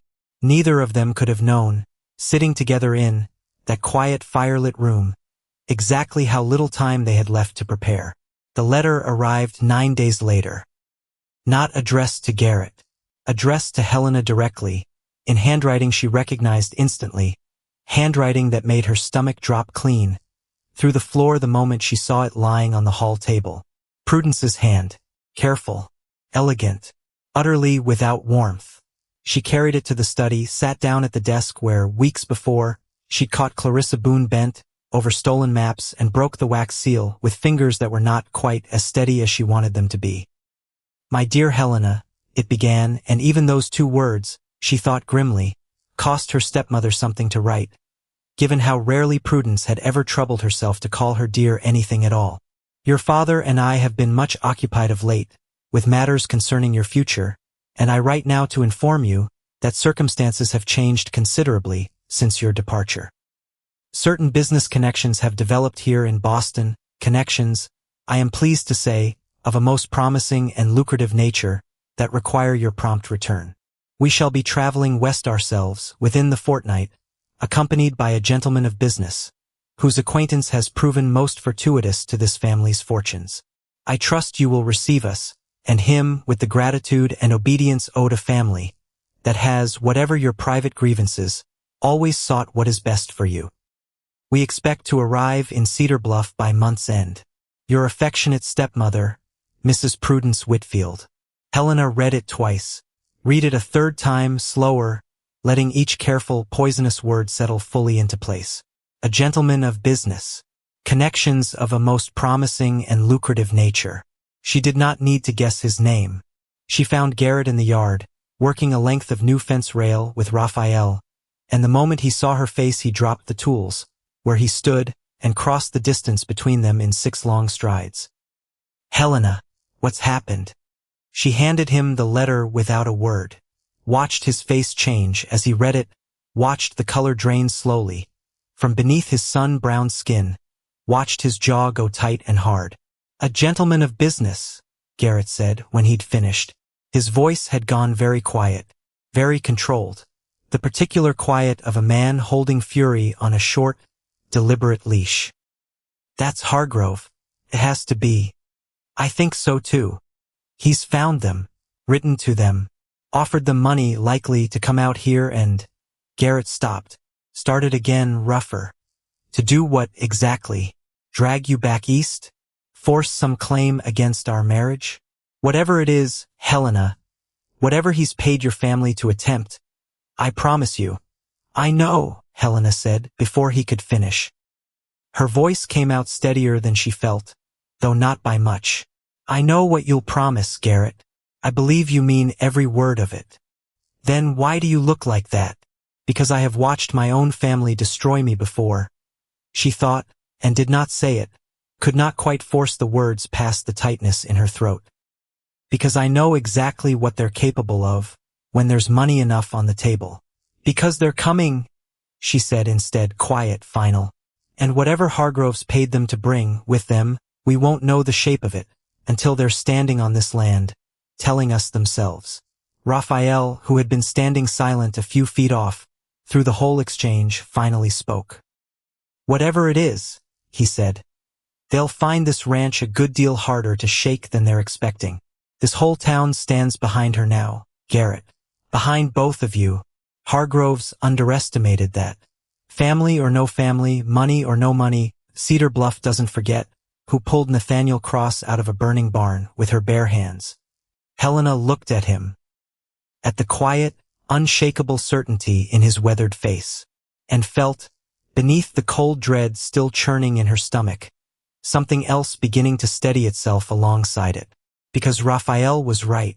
Whatever was coming, whatever Josiah Hargrove had bought and paid for, whatever cruelty her stepmother carried west, with her this time, it would not find the same frightened, folded-up woman, who had once hidden herself in a Boston attic, holding her breath, waiting to learn her own price. It would find a woman, who had already, once, walked into fire for someone else's life. Month's end, Helena said slowly, looking back down at the letter still trembling faintly in her own hand. That gives us a little time, at least. Time enough to be ready for whatever they're bringing with them. Then we'll use it, Garrett said. Every hour of it. Above them, the wide Kansas sky had gone the deep gathering gray of another storm building somewhere off to the west. Not yet arrived, not yet declared, but coming all the same, the way storms in this country always came, sudden and total, and impossible to outrun once they broke. Helena folded the letter carefully, tucked it into her pocket, and turned to look east, toward Boston, toward the family that had once decided her worth in dollars, and was now, it seemed, prepared to sell that worth a second time to the highest bidder. Let them come, she thought, and felt something in her spine straighten, that had been bent low and careful for 28 long years. Let them see exactly what they threw away.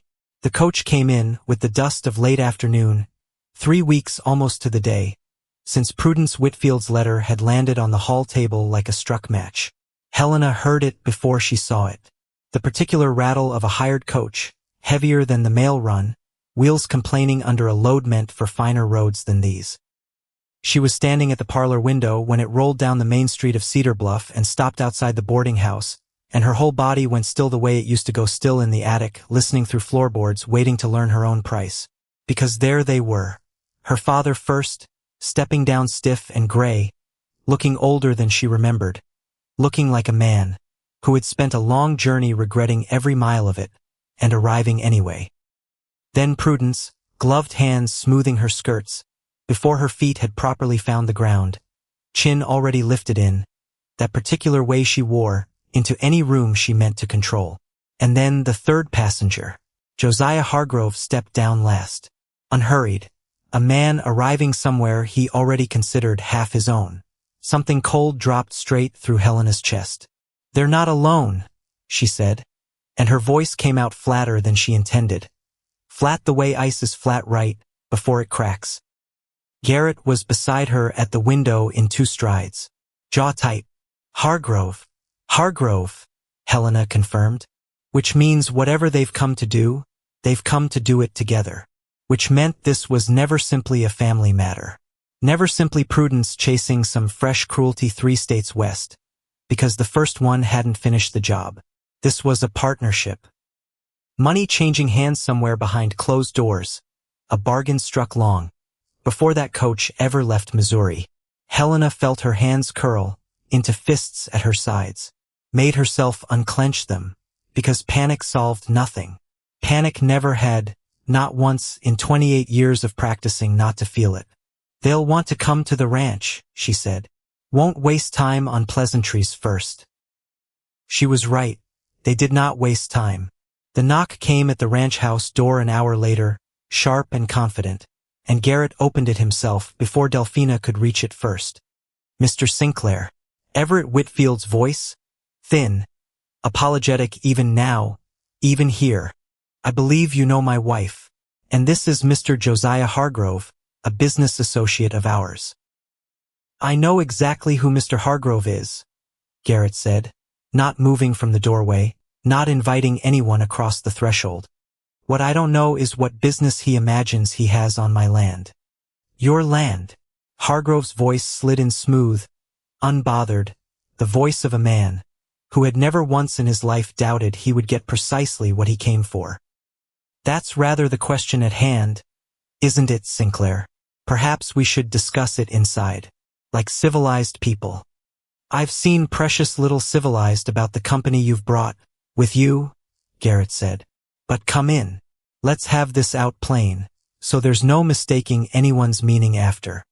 They came into the front room. Helena was already there, standing tall by the cold hearth, chin level, hands folded, and she watched her stepmother's eyes find her across the room, watched them travel the whole familiar path they always traveled. Down. Cataloging. Helena. Prudence's voice was warm, practiced warm, the worst kind. You look well. Kansas air must agree with you. State your business, Prudence, Helena said. You didn't travel 3 states to remark on my complexion. Something flickered behind her stepmother's eyes, surprise perhaps at being cut off, so plainly, so fast, by a stepdaughter, who had once swallowed every cruelty whole and asked for seconds. Very well. Prudence's smile thinned. Mr. Hargrove has made your father a most generous offer, in exchange for certain considerations. Considerations, Garrett repeated. Say it plain, Hargrove. We're not children playing at riddles. Hargrove's pale eyes moved unhurried around the room, taking its measure the way he took the measure of everything, creek frontage, timber stands, a woman's worth in dollars. I've come to point out a legal irregularity, Hargrove said. Miss Whitfield left her father's household under something less than proper procedure. No formal release of guardianship was ever filed, which means, strictly speaking, her father retains legal authority over her person and her prospects, including her marriage, until such papers are properly executed. He paused, savoring it. Papers which have not, as it happens, ever been filed. Nobody in the room spoke, because this precise, bloodless, paper-thin cruelty was worse, somehow, than any shouting could have been. You're saying, Garrett said slowly, that you mean to claim Helena isn't free to marry me, isn't free to make her own choices at all. I'm saying the law is the law, Hargrove said. And her father, properly consulted, might decide her prospects lie elsewhere, somewhere considerably more lucrative than a rancher's wife. Helena felt the ground shift under her again. Felt, for one terrible instant, 28 years old again in an attic, listening through boards, while strangers priced her like livestock.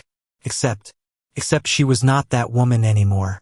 Had not been that woman since the night she stood in a Missouri stagecoach depot, and chose, for the first time in her life, to walk toward something instead of simply enduring what was thrown at her. Say the rest of it, Helena said. Her voice came out steady, steadier than the room had any right to expect. You haven't come all this way, over a filing error, Mr. Hargrove. Say what you actually want. Hargrove's smile widened, unhurried, almost admiring. Very direct. I like that. He clasped his hands behind his back. What I want, Miss Whitfield, is quite simple. The Sinclair Ranch controls the last uncontested stretch of the Eastern Creek. I've offered fair money for it 3 times over, and been refused 3 times over. I am prepared to offer a 4th time, considerably higher, and I expect, given the circumstances, that this offer will be received rather more warmly. You mean to force Garrett's hand, Helena said. Using me. I mean to resolve 2 outstanding matters at once, Hargrove said. Your father's considerable debts, and my creek. And if I sell, Garrett said, low, dangerous. What happens to Helena, in your version of things? Why, nothing troubling at all. Hargrove's gaze slid to Prudence. I understand there remains considerable interest from a traveling exhibition. The Baxter brothers, I believe, a woman of Miss Whitfield's remarkable qualities, would draw crowds enough to settle her family's debts entirely, quite apart from anything I might offer for the land. He looked back to Garrett, unbothered, almost bored. Everyone walks away satisfied, Sinclair. Your ranch sold at a fair price, her family's debts cleared, and Miss Whitfield finds gainful employment suited to her particular talents. The room went, so quiet Helena could hear her own pulse, because there it was, laid bare, finally, without even the pretense of decency to cover it. Not a marriage prevented, a woman sold, twice over, if it profited the right people, once to a rancher desperate enough to trade land for peace, and once to a showman hungry for a curiosity worth a nickel a look. Garrett's hands had curled into fists at his sides. Get off my land. I'd think carefully before. Get off my land, Garrett said again, and this time his voice did not rise, did not need to, carried a flat, cold finality that made even Hargrove's easy composure falter by half a degree. You've made your offer. I've heard it plain. My answer is no, and it will remain no whatever paper you wave in front of a territorial judge. Now get off my land, before I have my men escort you off it.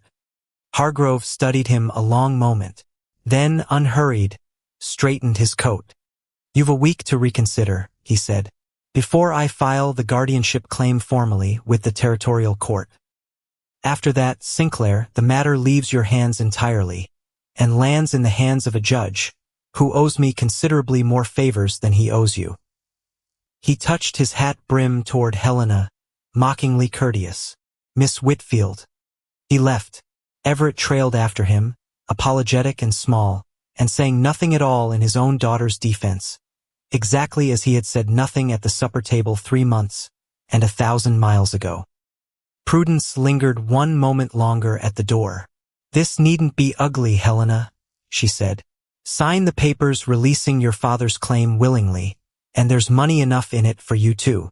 A settlement, more than you'd ever see, as a rancher's wife scraping by on cattle and hope. Helena looked at her stepmother for a long, level moment. You already sold me once, she said. In a Boston attic over supper, like I was a line item in a ledger you were tired of carrying.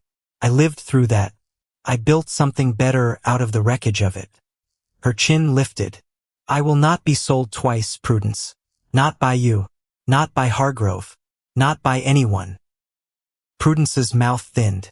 Whatever she'd meant to say next, she thought better of it, and swept out, after her husband, without another word. The door closed.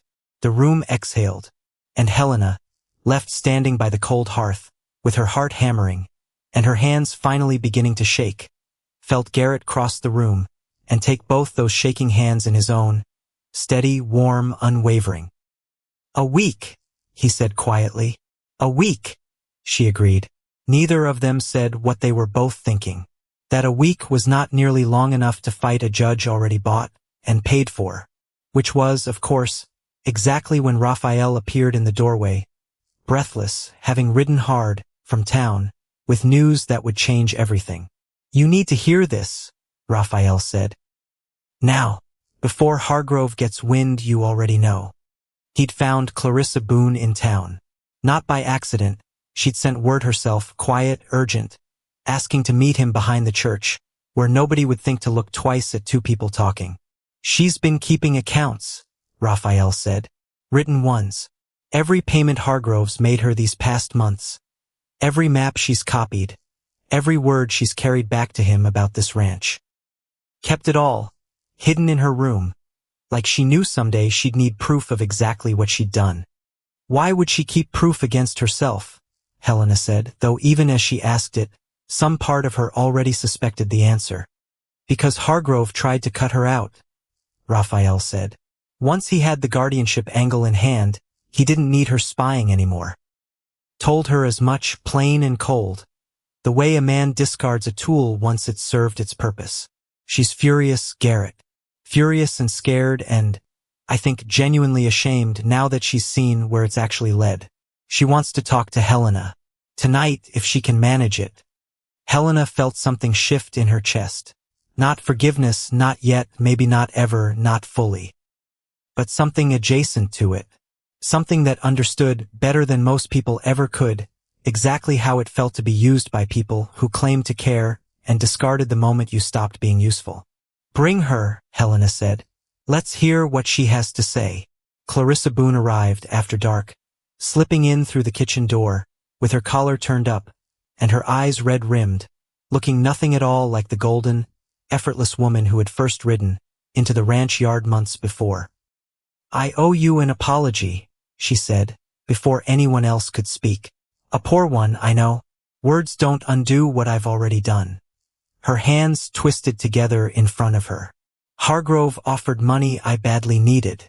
My family's land is mortgaged clear to the roofline, has been for years, and he dangled just enough to clear it, if I brought him what he wanted. Maps, gossip, Anything useful about your water rights, your finances, Her voice caught. Anything useful about you, Helena? He wanted to know everything. What might be used against you? What might be used to sell you if it came to that? And you told him, Helena said. Flat. Not cruel. Just true. I told him. Clarissa didn't look away from it. I'm not asking you to forgive that. I'm asking you to let me undo as much of it as I still can. She laid a small leather ledger on the kitchen table. Every payment recorded.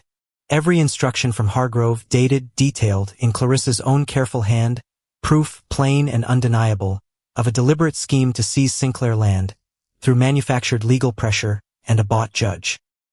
This goes to the territorial court, Clarissa said, alongside my sworn statement.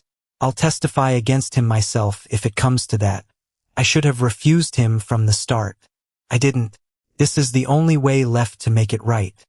Garrett studied the ledger a long moment, then looked up at her. Why now? Why not before it went this far? Because before, I told myself it was only land. Only gossip. Clarissa's voice shook. I didn't let myself think about what it meant for her. Not truly. Not until I heard he meant to sell her to a traveling show like she was livestock. Same as my father's cattle. She looked at Helena directly then. The first time, Helena realized that Clarissa had ever managed to hold her gaze, without that telltale half-second flinch. Nobody deserves that. Whatever else I am, I'm not going to stand by and let it happen when I've got the proof in my own hand to stop it. The kitchen was quiet a long moment. Rain had started again outside, soft against the windows, nothing like the storm that had taken the barn, just an ordinary rain, steady, cleansing. All right, Helena said finally. Then let's make sure it's proof enough. The territorial judge held court in the largest room Cedar Bluff possessed. The church, borrowed for the occasion, pews filled past capacity by nearly every soul in town. Because word had traveled, same as it always traveled in a town this size, and Cedar Bluff had turned out in force. Nathaniel Cross, still favoring the leg Helena had pulled from the fire, sat near the front, with his mother beside him. Agatha Reeves occupied a whole pew by herself, arms crossed, glaring toward the door, as though daring Hargrove to walk through it. Silas, Delphina, a dozen ranch hands who'd shaken Helena's hand at that long supper table and meant, plainly, to see this, threw beside her. Everett Whitfield sat apart from his wife, near the back, looking smaller than Helena had ever seen him. Prudence sat rigid beside Hargrove, chin lifted, though something in her posture had already begun to fray at the edges. The judge, a tired, careful man named Abernathy, who'd ridden 2 days from the territorial seat to hear the matter, called the room to order, and Josiah Hargrove rose first, smooth and confident, to lay out his claim. A simple matter of unfiled guardianship, Hargrove said. Miss Whitfield left her father's household improperly, and thus remains, by law, under his authority. Her father wishes to see her prospects properly reconsidered. Reconsidered, Judge Abernathy repeated, dry. Meaning sold to whichever offer profits you most, Mr. Hargrove.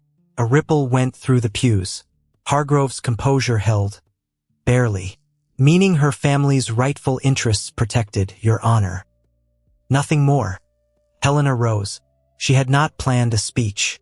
Had spent the whole ride into town turning over careful words and finding none of them adequate, none of them equal to 28 years of being priced and weighed and found wanting. So when she finally stood, in front of the whole packed church, in front of the family that had once decided her worth over supper, she spoke plain. The only way she'd ever really known how. My stepmother sent me here as a joke, she said, and her voice carried clear to the back pew, without her needing to raise it. A cruel one, meant to shame a man she'd never met, and rid her own house of a daughter she'd already decided was worthless.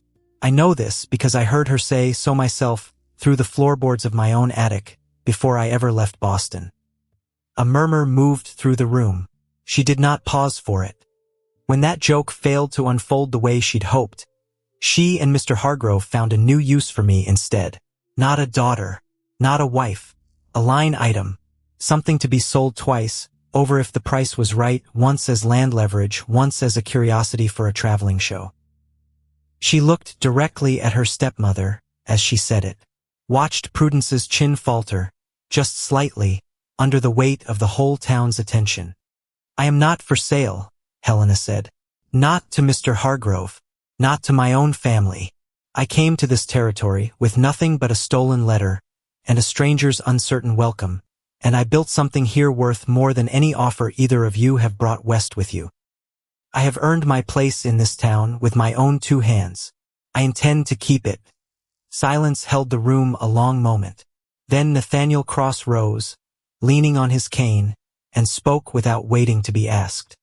"I'm alive because of this woman," he said, plain, rough, pulled a burning beam off my leg with her bare hands and carried me clear of a collapsing roof. "I'll swear to that before any judge in this territory, long as it takes." His mother rose beside him, then Agatha Reeves.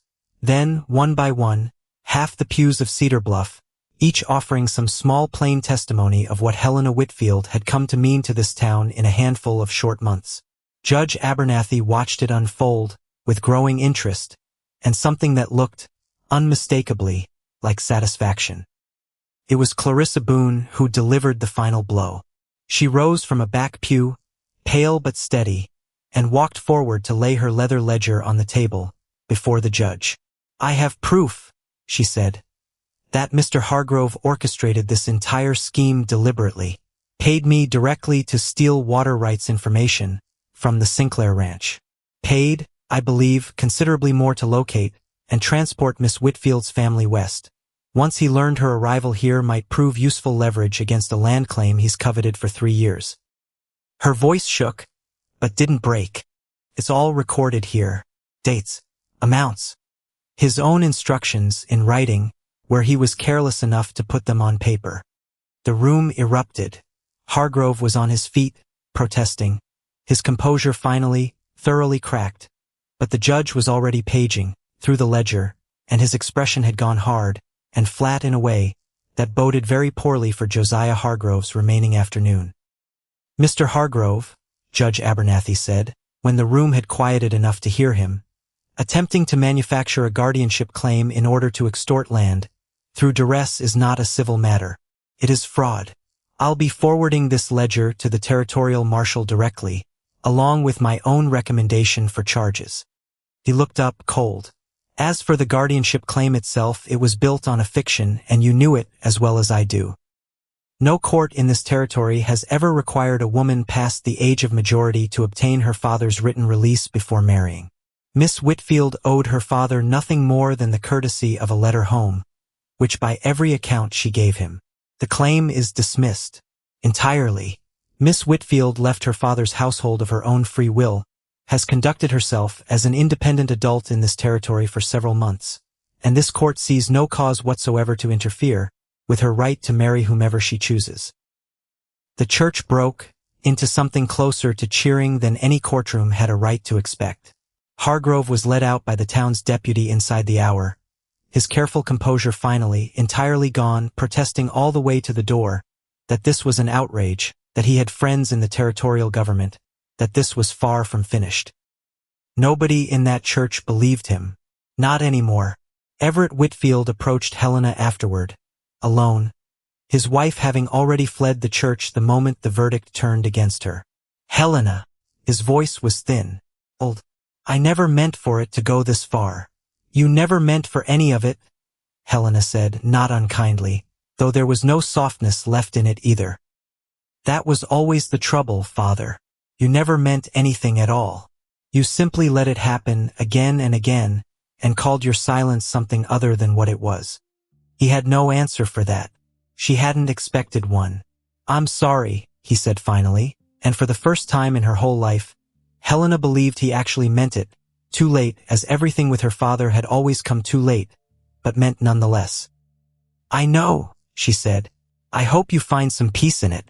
I intend to build mine somewhere you're not standing in the middle of it."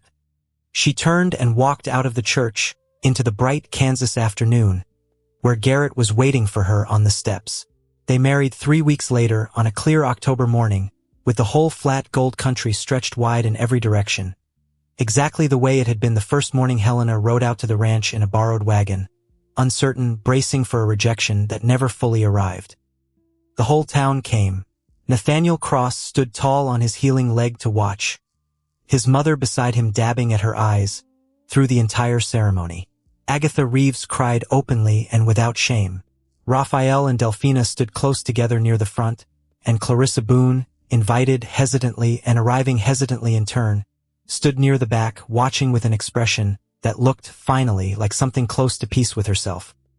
Helena wore no fashionable Boston gown, no careful Eastern silk cut to disguise or diminish.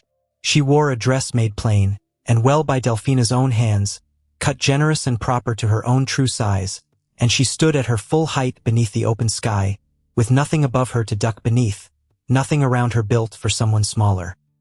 "I, Garrett, take you, Helena," he said, and his voice, usually so steady, caught once on her name. "Exactly as you are, not the wife I imagined in some letter written to a stranger. The woman standing in front of me now, the only one I want."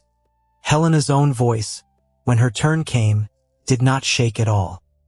"I spent my whole life being told I was too much," she said. "Too tall, too strong, too much of everything a woman was supposed to be small enough to hide."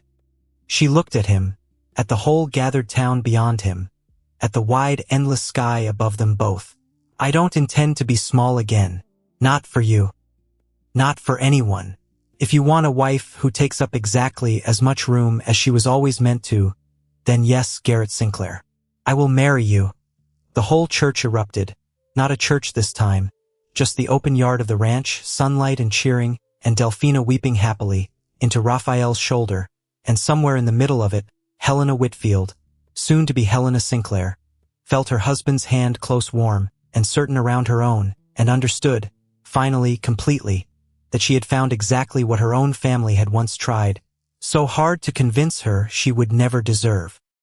Not tolerance, not pity dressed up as generosity. A place that was entirely, unshakably hers. 6 months later, Helena stood on the porch of the ranch house, watching the sun rise gold, over land that had very nearly been stolen out, from under both of them. Josiah Hargrove faced formal charges, before the territorial court, that winter, his fraud laid bare in his own careless handwriting, his reputation and fortune both considerably diminished by spring.